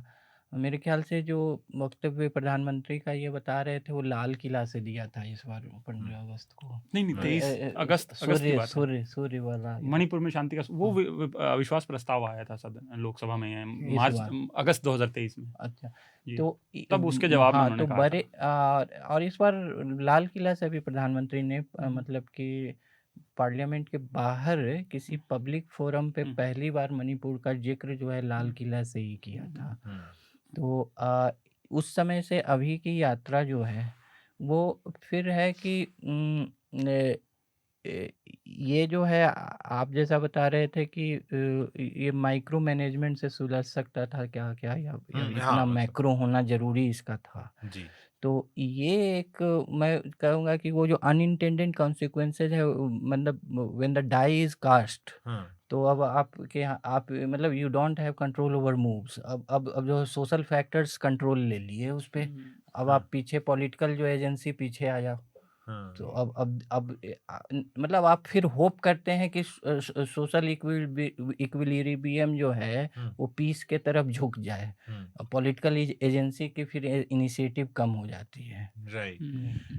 सर्वप्रिया, एक समस्या ये है कि दिल्ली में नेताओं को ये लगता है, इससे पहले भी इस सरकार की संवेदनहीनता पर बड़े सवाल खड़े हैं, लेकिन इससे पहले कि नॉर्थ ईस्ट के जितने राज्य हैं उनके दिमाग में ये है कि सेंटर से बना के रखेंगे तो हमारा डेवलपमेंट होगा, हमारे पास पैसा आएगा। खासतौर से लोग ना भी सोचते हो सर, अगर मैं गलत हूँ तो ठीक कीजिएगा, जनता, वहाँ के नेता जरूर सोचते हैं जो हुकूमत चला रहे हैं कि सारा पैसा तो सेंटर से आना है, जिसका इशारा कुछ हद तक आनंद ने भी किया, तो उस हिसाब से ही चलना है। तो आपको ऐसा लगता है सर्वप्रिया कि ये एक समस्या अभी रहेगी, क्योंकि मणिपुर को बाकी उत्तर पूर्व के राज्यों से भी कितना समर्थन इस हिसाब से वोकली मिलेगा कि उत्तर पूर्व के राज्यों में के कई लोगों से, कोकराझार में भी मैंने जब दंगे कवर किए थे, वहां के लोग कहते हैं कि for you India ends at Bengal में भारत आप लोगों के लिए खत्म हो जाता है, हम लोग नहीं है। पर कई बार ऐसा लगता है कि with in the 7 states also, वो 7 राज्यों के भीतर भी एक ऐसी मुखर आवाज नहीं उठ रही है कि बार बार इस तरह का इग्नोरेंस क्यों है?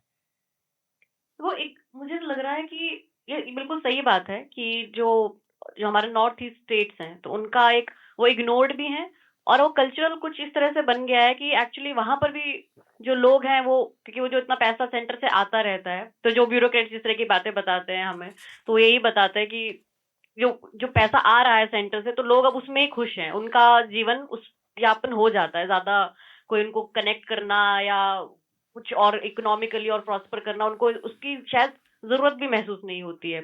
एक तो ये, लेकिन आप ये भी देखिए कि यहाँ के भी बहुत सारे जो बिजनेसमैन है, बिजनेस वाले लोग हैं, वहां पे कितने ज्यादा वहां काम कर रहे हैं। कोई स्टेट का काम कर रहा है, कोई किसी चीज का काम कर रहा है, मतलब बहुत सारे बिजनेस वहां पे भी लोगों के लगे हुए हैं। यहाँ यूपी, बिहार सारे वहां पे काम कर रहे हैं। तो ये तो है कि सेंटर को अपना ये देखना कि भाई हमारे ये सारे ऑप्टिक्स जो हैं, एक तो पॉलिटिकल ऑप्टिक्स, वो भी किसी तरह से हार्म ना करें हमको। कि मान लीजिए अगर हम पहले ही 3 महीने के बाद एकदम एक्शन ले लें कि राष्ट्रपति शासन लगा दिया, मुख्यमंत्री का इस्तीफा ले लिया, और ये तो पॉलिटिकली कैसा होगा। जब 21 महीने बाद जब ये होता है कि न्यूज साइकिल में वो डाई डाउन हो चुका है, फटीग आ चुका है लोगों को उसके बारे में जान के, तो फिर आप ठीक है, अब करते रहिए, और किसी को कितना ही फर्क पड़ रहा है। जो जिस तरह से शुरुआत में 2-3 महीने, 6 महीने जिस तरह से फर्क पड़ रहा था, इवन जो लोग देख रहे थे और जानना चाह रहे थे मणिपुर के बारे में, अब उस तरह से मुझे नहीं लगता है कि लोग ज्यादा रिलेट भी कर रहे हैं। तो यही है कि वो इग्नोर्ड भी हैं, और अब वहां पे जो कल्चरल भी जैसे बन गया, उनको भी, वो भी बाकी पार्ट को इग्नोर ही करते हैं इंडिया के, कि नहीं हम हमारा इधर अपना सही चल रहा है और उधर चल रहा है। तो मेरा तो इसके बारे में यही समझना है। राइट। तो हम ये उम्मीद करते हैं कि मणिपुर में हालात बेहतर होंगे, खासतौर से अब अगला चुनाव जो देश में आ रहा है, आनंद और हम मजाक में कहते हैं कि पब्लिसिटी में यहाँ इलेक्शन लगातार चलते रहते हैं। इलेक्शन फटीक भी है जो आप बात कर रहे हैं, ये एक बहुत आपने सेंसिटिव बात कही थी, उसके बाद में कह रहा हूँ, तो इसका गलत मतलब निकाला जाए कि एक तो फटीक है कि जहाँ पर इतनी हिंसा हो रही है, इतनी परेशानियां हैं, उसको देख देख के भी लोग रिएक्ट करना बंद कर रहे हैं, पर there is election fatigue also. लेकिन सरकार को लगता नहीं, या राजनीतिक पार्टियों को उससे कोई फटीक है। उनके सारे मूवमेंट जो है सरकार के, अब कहा जा रहा है कि वो बिहार सेंट्रिक ही होंगे, जिसमें एक खबर जो वक्फ बोर्ड वाला मामला था, उसमें नीतीश कुमार की आवाज जो थोड़ा बहुत सुना गया, वो इसलिए भी क्योंकि अंदर से था आवाज थी। तो हम अगले विषय की ओर बढ़ते हैं, जो है वजीर आजम की जो यात्रा है अभी जी। हुई है। वो अमेरिका। विदेश यात्रा पर गए थे कुछ दिनों की, जिसमें वो उन्होंने फ्रांस से अपनी यात्रा शुरू की और उसके बाद वो पहुंचे अमेरिका। तो इसे लेकर दो तीन बातें हैं जो कहनी है। पहली तो ये कि जो फ्रांस में उनकी बातचीत थी और मुख्य विषय रहा वो एआई समिट के रहा। फिर वो वॉर सेमेट्री में भी दिखाई दिए, जहाँ पर उन्होंने हमने फोटोग्राफ्स देखे उनके, किस तरह से वो उनको होमेज दे रहे हैं, उन लोगों को श्रद्धांजलि दे रहे हैं, सैनिकों को। लेकिन उसके बाद जो बात शुरू हुई वो सारी व्यापार से जुड़ी हुई थी और डोनाल्ड ट्रंप के साथ उनका ये पहला बायलैटरल मीटिंग हमारे देश के प्रधानमंत्री का उधर जाके था। तो कितनी बड़ी ये एक नई सिरे से अपनी इमेज बिल्डिंग जो है भारत की, और ख़ासतौर से जब ट्रंप की विदेश नीति ऐसी है कि वो जो भी बयान दे रहे हैं वो बिल्कुल ही एक एक्सट्रीम पे होते हैं।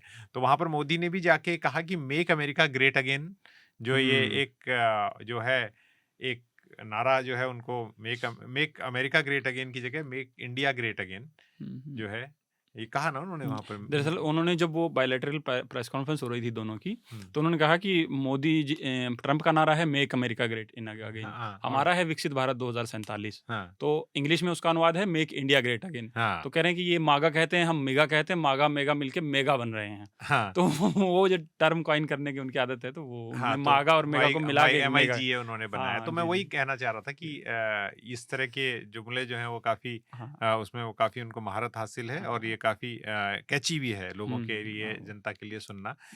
लेकिन मैं ट्रेड की बात करूंगा। जैसे ट्रंप बार बार ये धमकी दे रहे हैं सबको, और खासतौर से उनका जो ब्रिक्स को लेके स्टेटमेंट था वो बहुत इंपॉर्टेंट था। वो उन्होंने कहा कि ब्रिक्स में जो लोग साथ आए हैं जानते हैं कि जिस दिन चाहेंगे ब्रिक्स इज डेड, इस तरह का। तो इसमें आनंद आपसे शुरू करता हूँ कि ये जो ट्रेड डेफिसिट की बात है ये कही गई है, जो मैं देख रहा था कि एक मिनट में उसे देख लूँ। यस, US has currently, मैं अल जजीरा की एक रिपोर्ट से पढ़ रहा हूँ, US has currently a $45.7 billion trade deficit with India, with the South Asian country, यानी है इंडिया के लिए बात हो रही है, exporting 87.4 billion of goods to US. Trump, however, has publicly expressed his displeasure with such deficit. तो ये ओपनली वो कह रहे हैं कि इस बात को लेके उन्हें बहुत नाराजगी है। तो भारत के लिए अब लोगों ने सोशल मीडिया पे कहना शुरू कर दिया कि जो भी समझौता होगा वो तो ऐसा ही होगा कि उसमें भारत का नुकसान है, अमेरिका अपनी चीजें बेचेगा, वो पैसा कमाएगा। पर इज इट अगेन हम एकदम जंपिंग हम सॉल्यूशन पे जंप कर रहे हैं या नहीं? देखिए 15-20 साल पहले ये बात ज़्यादा चिंता का विषय हो सकती थी, मेरे ख्याल से अभी नहीं। उसके कई कारण हैं। एक तो है कि जो भारतीय जो विदेश व्यापार है वो ठीक है, वो आंकड़ा सही है मेरे हिसाब से, लेकिन वो देखने का एक तरीका है और एक पर्सपेक्टिव से वो सही है। लेकिन एक है कि अभी पॉलिटिकली मल्टीपोलर वर्ल्ड कहते हैं, लेकिन ज़्यादातर जो अभी परिदृश्य उभर के सामने आया है वो कि अब मल्टी अलाइंड है। जो भारत की विदेश नीति है वो मल्टी अलाइंड है, जो मल्टीपोलरिटी से थोड़ी अलग है। खैर ये एक थ्योरेटिकल विषय है, हम कभी बाद में बात करेंगे, लेकिन मल्टी अलाइंड है। तो putting all eggs in your basket in one basket वाली नहीं है कि सभी जो है अंडे एक ही बास्केट में रखे जाएं। तो वो जो विदेश जो व्यापार है भारत का, फॉरेन ट्रेड जो है वो थोड़ा सा फैला हुआ है। कुछ ऑफ कोर्स कुछ मैग्नेट्स हैं उसमें, जैसे US, चाइना, जो बिग पावर्स हैं। और ये जो समिट आजकल खासकर पिछले कुछ वर्षों में क्या हुआ है कि जो समिट मीटिंग्स हैं, जो शिखर वार्ताएं हैं, जैसे Modi Trump, Modi Putin, Modi Macron, तो ये सब पेजेंट्री हो गई है। तो ज़्यादा एक पेजेंट की तरह हो गई है। तो ज़्यादा जो महत्वपूर्ण बातें होती हैं वो जो डिप्लोमेटिक पार्ले जो वार्ताएं बाद में होंगी, जो नेगोशिएशंस बाद जो में होंगे, अधिकारियों के बीच में तो बात होगी, उस पर नज़र रखिए। उस पे क्या कॉन्सेशंस ले पाता है, नहीं ले पाता है, कितना एल्बो रूम मिलता है, नहीं मिलता है। अभी तो जो है कुछ ब्रॉडर कॉन्टूर्स हो जाएंगे कि ये है जो, लेकिन उन फिल इन द ब्लैंक्स जो है वो बाद में आएगा। एक तो ये पक्ष है, दूसरा है कि एक तो विदेश नीति का और ये पिछले सरकार से भी इस सरकार में भी एक चीज़ दोनों यूपीए सरकार और एनडीए सरकार दोनों में हुआ है कि जो डीहाइफनेशन हुआ है भारत और यूएस संबंधों का, कि इंडिया पाक जो है अब एक बड़ा मामला नहीं रह गया है। पाक से भारत ने पाकिस्तान से डीहाइफनेट करके यूएस से एक स्वतंत्र संबंध बनाया है कि ये डीहाइफनेशन जो डीकपलिंग हुआ है, अब देखिएगा कि पाकिस्तान, आतंकवाद, ये सब जो है बहुत प्रखर रूप अब इतना इम्पोर्टेंट पाकिस्तान नहीं इतना रहा नहीं रहा है। ये मनमोहन सिंह सरकार के समय भी और उसकी निरंतरता अभी भी देखी गई है कि ये एक हुआ है कि आप जैसे पूरी चर्चा किसी भी अखबार में ज़्यादा बहुत थोड़ा सा बात कहीं कहा टेररिज्म पाकिस्तान, ये एक पिछले 2 दशकों में 2 डेकेड्स में एक नया एक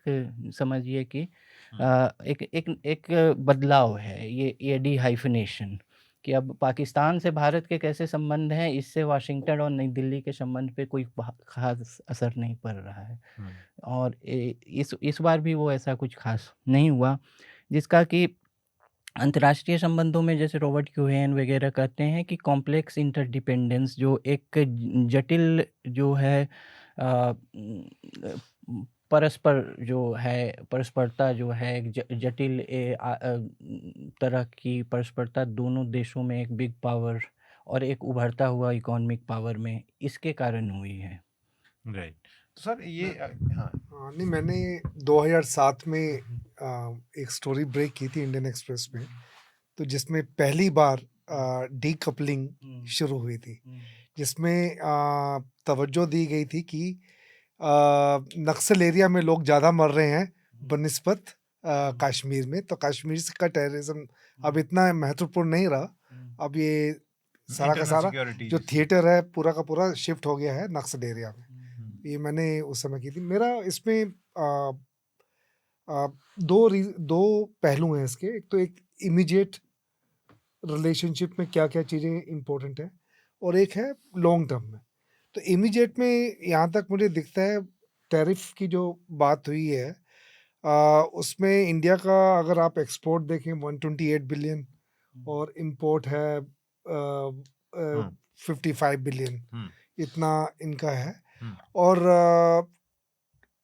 अगर आप देखें आज मार्केट भी गिर गई है बाय द वे, क्योंकि ट्रम्प ने अपने पूरे भाषण में ये बोला, भाषण में ये बोला कि Modi agrees, Modi agrees, Modi agrees. तो वो एक इमीडिएट जो ऐसा लग रहा है कि Modi is agreeing to everything that Trump has said. लेकिन बिल्कुल आनंद सही कह रहे हैं कि ये तो अभी आपस में दो लीडर ने जो बात की ठीक है, लेकिन पीछे क्या होगा वो डिप्लोमेट्स और जो सेक्रेटरीज, कॉमर्स सेक्रेटरी बैठेगा, उनका कॉमर्स सेक्रेटरी बैठेगा, तो उसके हिसाब से फिर वो पता चलेगा कि भी एक्चुअली क्या है। और इसमें कई चीज़ें देखी जाएंगी, जो साइज, मार्केट साइज जो अमेरिका का है, मार्केट साइज जो इंडिया का है, उसके हिसाब से टैरिफ किस ढंग से सेटल होना चाहिए, तो वो उस टाइप से होगा। ये बहुत सिंपल भाषा में उसने कह दिया ट्रम्प ने कि भी मोदी इस बात से एग्री करते हैं कि जो टैरिफ वो लगाएंगे वही टैरिफ हम लगाएंगे।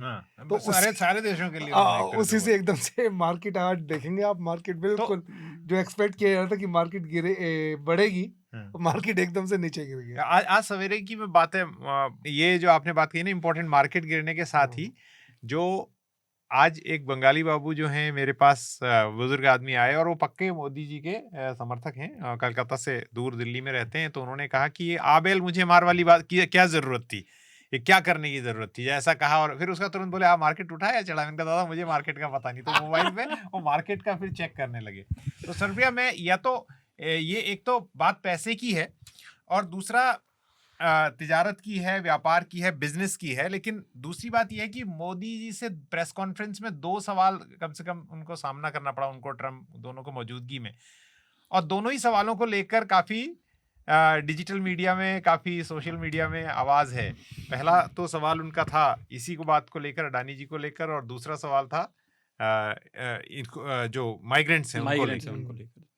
इस पर आपकी टिप्पणी, और अगर आप जो अभी तक बातें हुई हैं उस पर बताना चाहती हैं तो स्वागत है।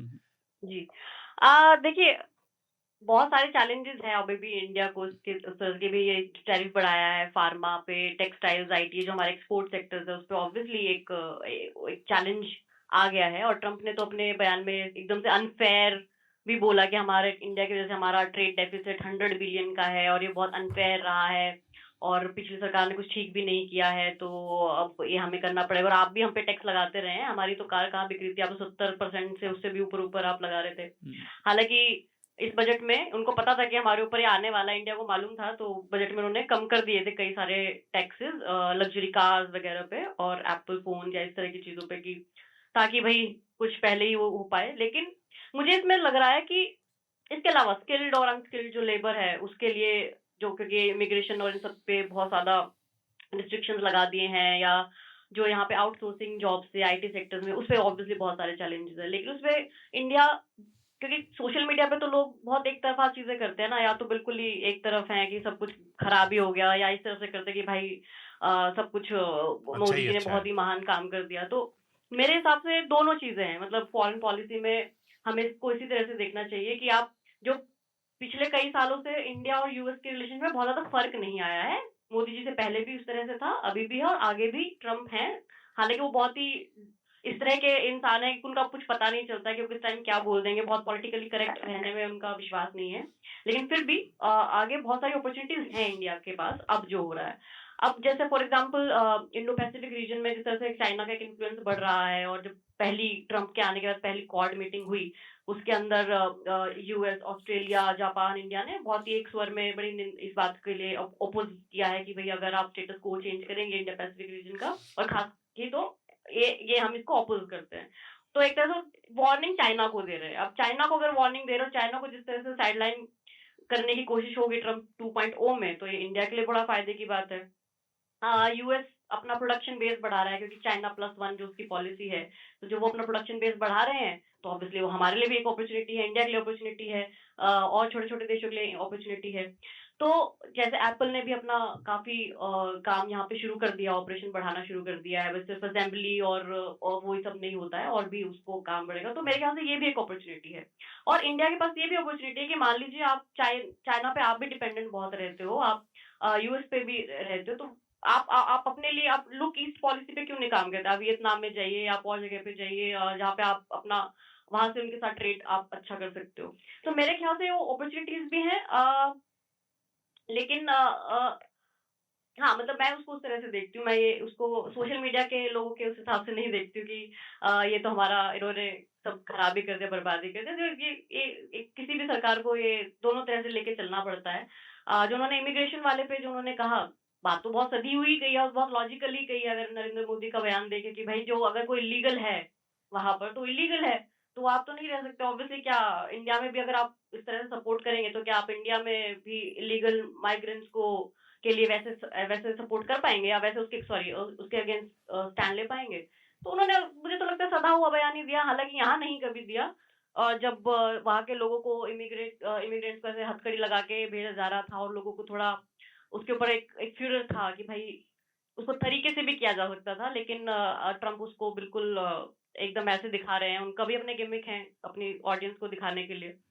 तो लेकिन फिर भी उन्होंने वहां जाकर उनको बयान देना पड़ा जो वो यहाँ देने से बच रहे थे। तो मैं उसको उसी तरह से देखती हूँ। एक बहुत बड़ी डेवलपमेंट भी हुई है।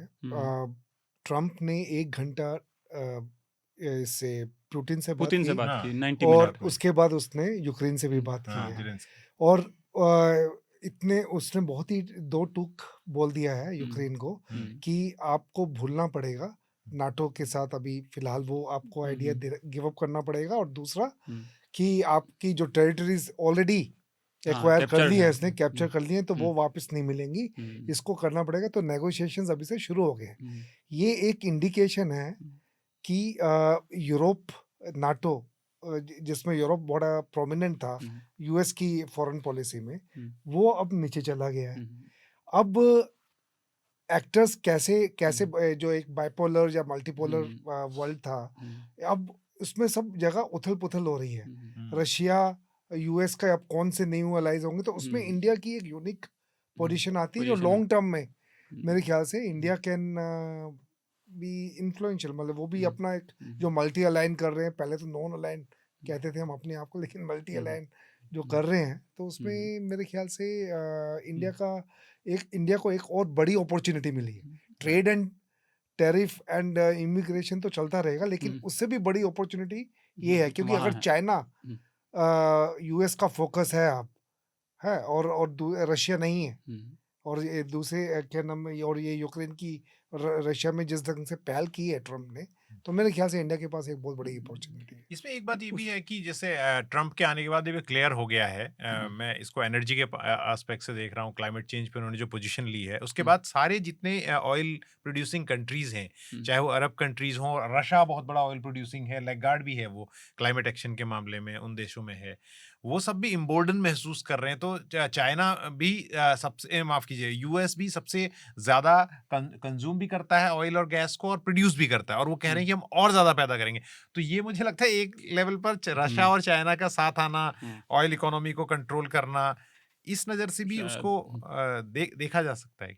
मेरा सर इसमें ये है कि जो आप कह रहे हैं वो डेवलपमेंट में शायद इसमें एक मेरे ख्याल से जेलेंस्की का उसमें जवाब आ गया है, अगर मुझे ठीक से ध्यान है तो। उन्होंने कहा कि दो लोग फ़ोन पे क्या बात कर रहे हैं, मुझसे क्या बात कर रहे हैं, टेबल पे जब तक हम एक साथ नहीं बैठे हैं तब तक हम कोई भी फैसला एक तरफा कोई एक आदमी डिसाइड नहीं कर सकता, मतलब वो बड़ा बॉस नहीं बन सकता। उन्होंने शायद ऐसा ऐसा कुछ कहा है कि ऐसा नहीं हो सकता कि आपने मुझसे फ़ोन पे बात कर ली, इनसे नहीं, फ़ोन वो पे बात सही कर है, ली, वो और सही फिर है जब हम टेबल डिसीजन। पे बैठे नहीं है तो नहीं, जी। डिसीजन तो अलग बात हाँ, है, हाँ। लेकिन जो है एक फैक्ट कि उसने ट्रम्प ने जो वो डिनाई नहीं कर रहा है, ना ट्रम्प भी नहीं कर रहे, पुतिन भी नहीं कर रहे हैं, कि 1 घंटा बात हुई है उनकी आप इसी इशू पे, हाँ, और वो इशू क्या थे, क्या क्या आया है, हाँ, ये भी आ हाँ, गया हाँ। बाहर। नहीं उसमें अब उसमें मोदी जी ने समझौता कहा। होगा नहीं होगा वो अलग बात है, लेकिन जो पहल करना ये दर्शाता है कि ये जो पहले यूएस एक सुपर पावर, एक रशिया एक सुपर पावर, अब वहां से शिफ्ट हो रहा है। न्यू चल वर्ल्ड रहा और ऑर्डर एक बात की ओर जा आपने रहा जो है बात मामला। कही वो वो ज्यादा कह रहा हूँ। मुझे भी इसमें वो भी काफी इंपॉर्टेंट लगती है, जो एक बात आपने कही कि नाटो कंट्रीज जो हैं, और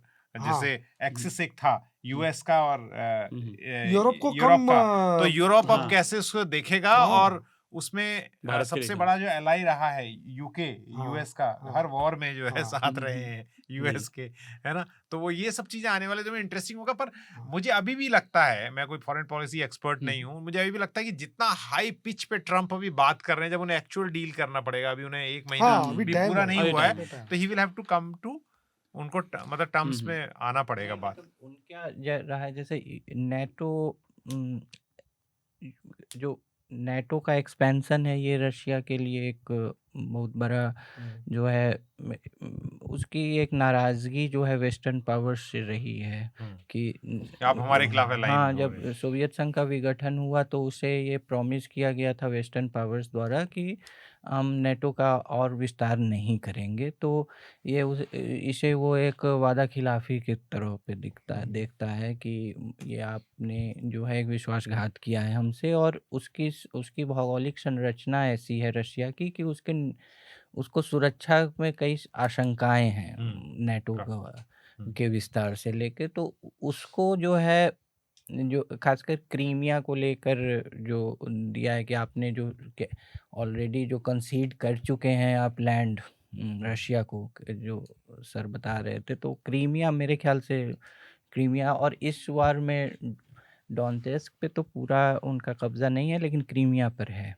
तो वो आपको वापस नहीं मिलेगा। एक क्या है तो अब वो हो सकता है ये जो है पूरी तरह से अब क्या रूप ले, लेकिन इस फ़ोन वार्ता का लीक क्या मतलब इसे बताना, लीक तो नहीं हुआ है, मतलब कि बताया गया है। ऑफ़िशियली बताया गया है।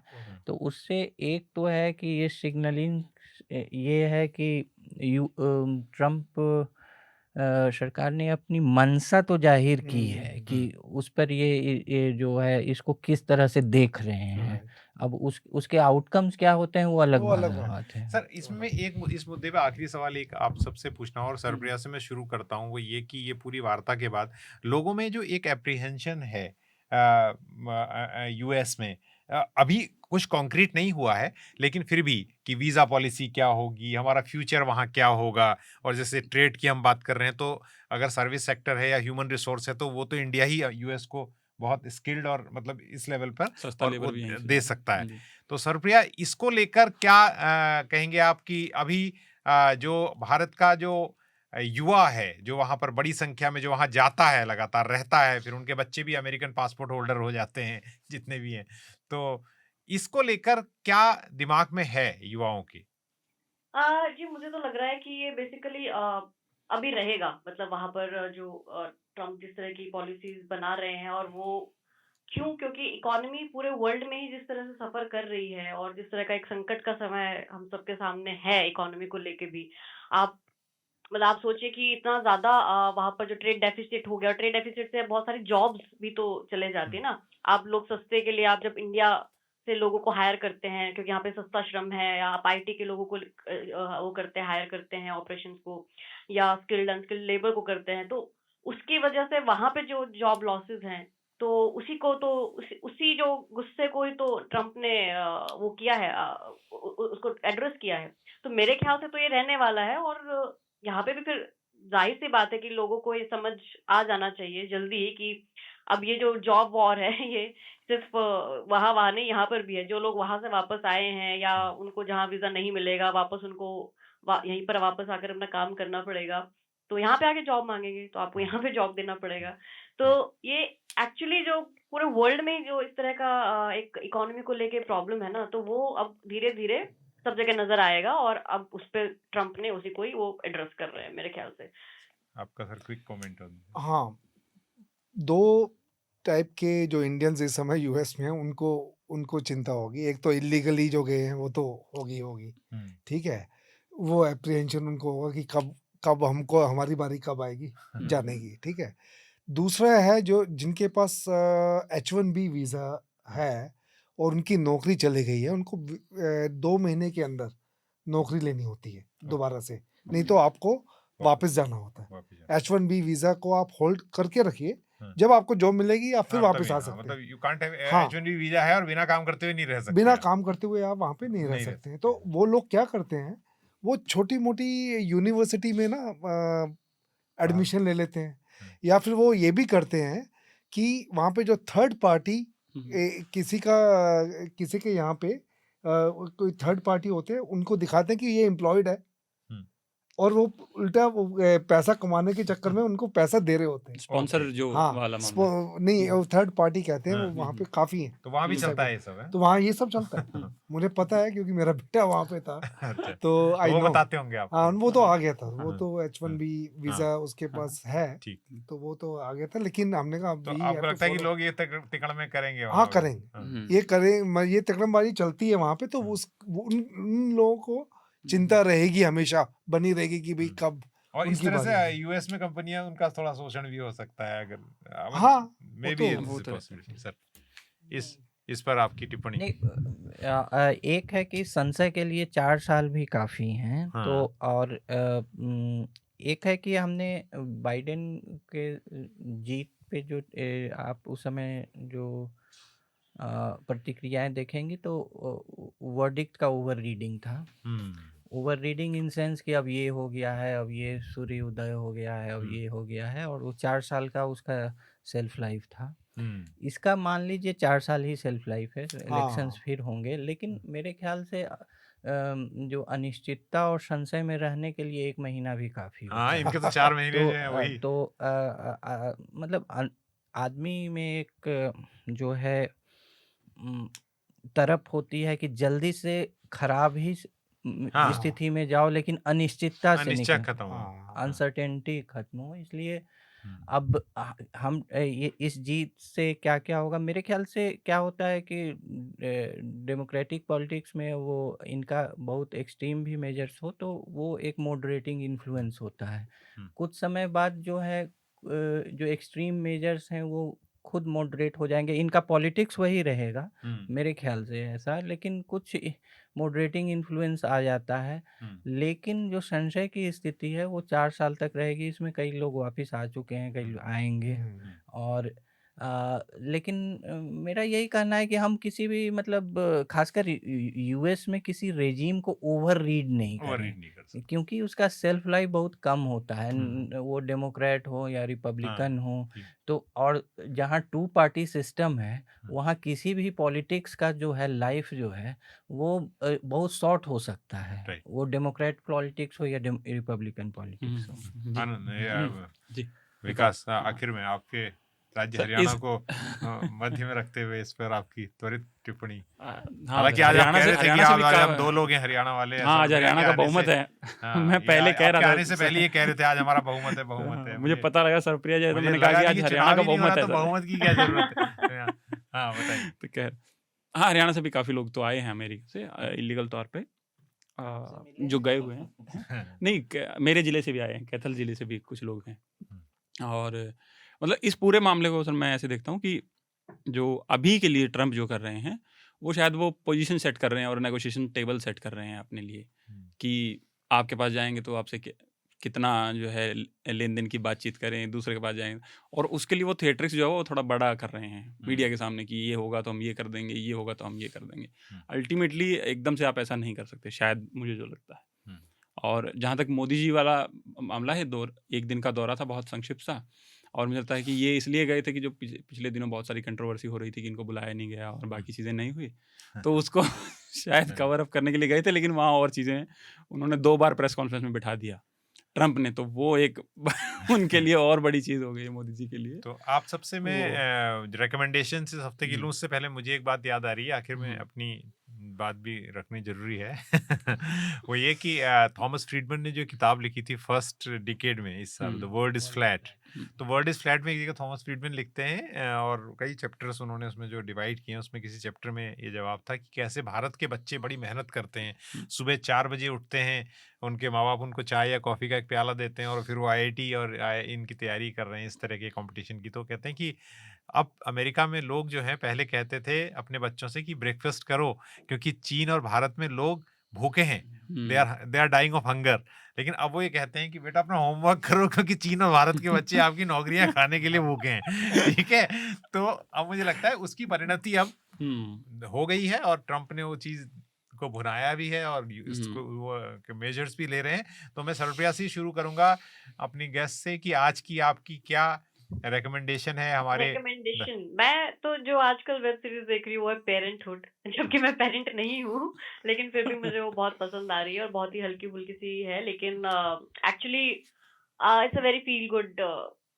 जब हम हमारे चारों तरफ कुछ फील गुड करने के लिए नहीं है, तो मैं ऐसी चीज देखना ज्यादा पसंद करती तो हूँ। ये कौन से प्लेटफॉर्म पे है ये? नेटफ्लिक्स पे है। नेटफ्लिक्स पे। जी। मुझे लगता है नेटफ्लिक्स का सबसे ज्यादा प्रमोशन होता है आजकल। अब क्या करें? नहीं, पहला नहीं, वही हमको ये प्लेटफॉर्म था।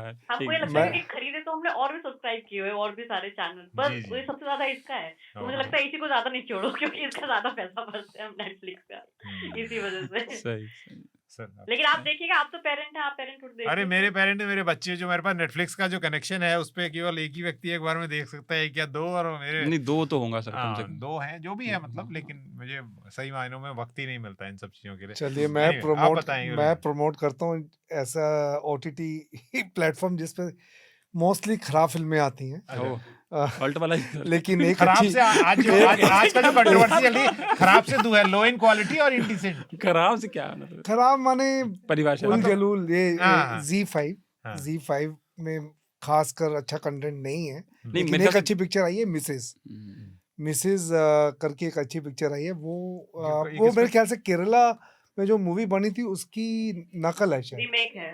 हाँ। उसके कुछ क्लिप्स देखे हैं मैंने, तो वो एक्चुअली मुझे भी बहुत आई लाइक दैट एक्ट्रेस, मुझे वो एक्ट्रेस बहुत पसंद है। किस OTT पे? ये Z5 पिक्चर देखिए, इसने अच्छी बनाई है, जिसने भी ये बनाई है मिसेज के नाम से, हाँ। तो वो एक अच्छा है। और दूसरा मैं ये कहूँगा कि क्योंकि हमने मणिपुर डिस्कस किया है, 1.5 साल पहले हमारी टीम वहाँ पे गई थी, प्रियाली, प्रतीक और शिव, ये 3 लोग गए थे, और हमने 1 महीना वो वहाँ पे रहे थे, वहाँ से रिपोर्टिंग की थी। अगर आप उस रिपोर्ट्स को दोबारा देखें, वो आज भी उतनी ही रेलिवेंट है जितनी उस समय थी। आज भी वही स्थिति है जो उस समय थी, इनफैक्ट थोड़ी सी बदतर ही हुई होगी, मतलब उससे सुधरी नहीं है। तो अगर आप वो देखेंगे तो उससे आपको महसूस होगा कि हाँ कि कहाँ पर है। अभी दिल्ली बहुत दूर है। जी बिल्कुल। जी सर। आपकी 3 आपकी- रिकमेंडेशंस। तीन अच्छा एक ही है, मुझे लगा 3 होंगी तो एक मैं ले लूंगा उसमें से। नहीं, एक ही है। एक मैं रिकमेंड कर रहा हूँ एक किताब, तो जो हाल ही में आई है, वो भारतीय विदेश सेवा के अधिकारी राजनयिक हैं, अभय के, उन्होंने लिखी है नालंदा विश्वविद्यालय पर। तो नालंदा विश्वविद्यालय पे हमारी जानकारी टुकड़ों में है, उन्होंने पहली बार उस पर एक पूरा हिस्टोरिकल नैरेटिव लिखा है। और अब 2-3 साल पहले ये कहना पे लोग वेस्ट में खासकर हंसते कि नालंदा जो है आइडिया ऑफ यूनिवर्सिटी का जनक था, लेकिन अब वेस्ट भी और ऑक्सफोर्ड कैम्ब्रिज में भी ये स्वीकारा जा रहा है कि एक्चुअली ये था नालंदा। और उसकी जैसे कि कोर्टयार्ड जो ऑक्सफोर्ड कैम्ब्रिज में 12वीं 13वीं 14वीं शताब्दी में आया, वो यूनिवर्सिटी का मॉडल, वो एक्चुअली जो है डॉर्मेट्री सिस्टम वगैरह, तो ग्रीक में प्लेटो के समय एकेडमियस वगैरह था, लेकिन मल्टी डिसिप्लिनरी नहीं था, फिलॉसफी और ज्योमेट्री पढ़ाते थे। तो नालंदा जो है वो मल्टी डिसिप्लिनरी, एक ही कैंपस में रेजिडेंशियल और गणित, विज्ञान, दर्शन शास्त्र सब पढ़ाते हुए, तो वो पहले जो है मदरसा के तौर पे वो आइडिया गया बगदाद, अफ़गानिस्तान। तो वो जो है नालंदा के ट्रेंड लोगों ने ही मदरसा का आइडिया वहाँ तक पहुँचाया। और विलियम डैलिम्पल ने भी अपनी किताब गोल्डन रोड जो हाल में आई थी उसमें ये लिखा है, और इन्होंने इसे और आगे बढ़ाया है कि, और फिर वो मदरसा का आइडिया वेस्ट एशिया से बाद में यूरोप गया, और फिर हम देखते हैं ऑक्सफोर्ड कैम्ब्रिज बनता हुआ। तो एक नालंदा का प्रभाव जो है इतना दूर तक फैला। तो आइडिया ऑफ यूनिवर्सिटी जो है, तो अब ये सिर्फ बोस्ट नहीं है एंशिएंट प्राइड का कि प्राचीन भारत में ये था वो था, अब ये ऐतिहासिक प्रामाणिकता इसको जो है वेस्ट भी दे रही है, इसीलिए इस नालंदा पे पिछले कुछ वर्षों में ज़्यादा चर्चा हुई है। तो ऐसे तो हम लोग इस पर कभी कभार पढ़ते रहे हैं, लेकिन एक उसकी समग्र रूप से कॉम्प्रिहेंसिव हिस्ट्री अभय के ने लिखी है, तो पेंगुइन पे इसी महीने आई है, Nalanda how it change the world. Nalanda how it change the world, ये पुस्तक उपलब्ध उसमें है फिर बाजार में। आर्यभट्ट ये सब की भी बात हुई है, जीरो नंबर सिस्टम वगैरह भी जो है वहीं के ट्रेंड स्कॉलर्स लाए, फिर जीरो ने कैसे विश्व विज्ञान को चेंज किया। बट अवेलेबल है पुस्तक, जो है नई पुस्तक है ये। अरे अवेलेबल नहीं, उसके राइटर को इंटरव्यू भी कर चुके हैं, वो अभी आएगा हमारे। ये बात आपको पहले बतानी चाहिए थी उसको। अभी आया नहीं है, देखिए, अच्छा आया नहीं है अभी। किताब अच्छी है, मेरी इंटरव्यू शायद खराब हो, इसलिए मैं इंटरव्यू में रिकमेंड नहीं कर रहा हूँ, उनकी किताब रिकमेंड कर रहा हूँ। विकास, आप अकेले आदमी हैं वैसे, मैं देख रहा हूँ जो अपने इंटरव्यू रिकमेंड नहीं कर रहे हो, किताब रिकमेंड कर रहे हैं। लोग कहते हैं मेरा इंटरव्यू देख लीजिए और फिर किताब के बारे में आपको पता चल जाएगा काफी कुछ। विकास हाँ सर, एक तो हमारे न्यूज़ लॉन्ड्री पे ओपिनियन पीस है, आज जिस मुद्दे पे हम बहुत ज़्यादा बात नहीं कर पाए, आनंद सर कह रहे थे, तो ये समय रहना और ये वाली कंट्रोवर्सी पे अनुराग माइनस वर्मा का एक ओपिनियन पीस है, तो वो मेरे ख्याल से वो ठीक रहेगा इस मुद्दे को और इस कंट्रोवर्सी के अराउंड जो सवाल हैं, एक अलग पर्सपेक्टिव से है, तो वो एक है, एक रिकमेंडेशन। और दूसरा जो है मेरे ख्याल से जो मोदी जी की यूएस विजिट हैं, उनकी जितने प्रेस कॉन्फ्रेंस हैं 2 ही हैं, तो वो बड़ा अच्छा रहेगा।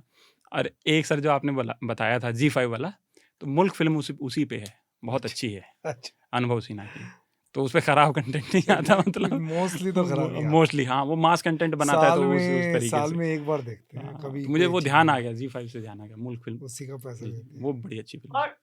और चंद्रचूड़ जी का इंटरव्यू भी देख सकते हैं। हाँ, वो भी अच्छा है। अरे बिल्कुल हिंदी में भी हमने लगा दिया है, वो बढ़िया है, बढ़िया है, बढ़िया। ठीक है, आपने ये अच्छा काम किया, आपने हल्के से उसे भी सरका दिया आगे। हाँ बिल्कुल सर, सब आप सरकार है, सब अपना बिल्कुल नहीं, बीबीसी ने सर इंटरव्यू कल किया, फिर बहुत अच्छा, नहीं आपने अच्छा किया, मैं तो ये मजाक कर रहा था, आपने अच्छा किया याद दिलाया, क्योंकि वो देखा, वो मैंने भी देखा और काफी वायरल है वो इंटरव्यू, अभी ट्विटर पे मैं देख रहा था उसकी काफी, हालांकि मैंने पहली बार ही देख लिया था पूरा वो।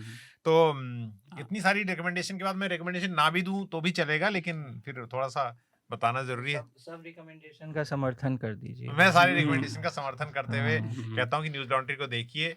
अतुल बहुत जल्दी होंगे और आपको झेलना नहीं पड़ेगा अगली बार, मैं उम्मीद करता हूँ मुझे। और बहुत बहुत धन्यवाद आप सारे जो गेस्ट हैं यहाँ जी। पर, उनके मैं नाम दोहराऊंगा नहीं सर पे, Thank आप you, क्योंकि thank जुड़ी हैं you. हमसे आज अपने दफ्तर से, अपने काम से वक्त निकाल के, आपका स्पेशल शुक्रिया, Thanks. धन्यवाद। आपको उन मीडिया संस्थानों को समर्थन देना होगा जो सरकारी विज्ञापनों पर निर्भर नहीं है। न्यूज लॉन्ड्री ऐसा ही मीडिया प्लेटफॉर्म है। हम किसी से विज्ञापन नहीं लेते। न्यूज लॉन्ड्री को सब्सक्राइब करने के लिए newslaundry.com/subscription पर जाएं और अपने मन मुताबिक राशि चुनें। न्यूज लॉन्ड्री को सब्सक्राइब करें और गर्व से कहें, मेरे खर्च पर आजाद हैं खबरें।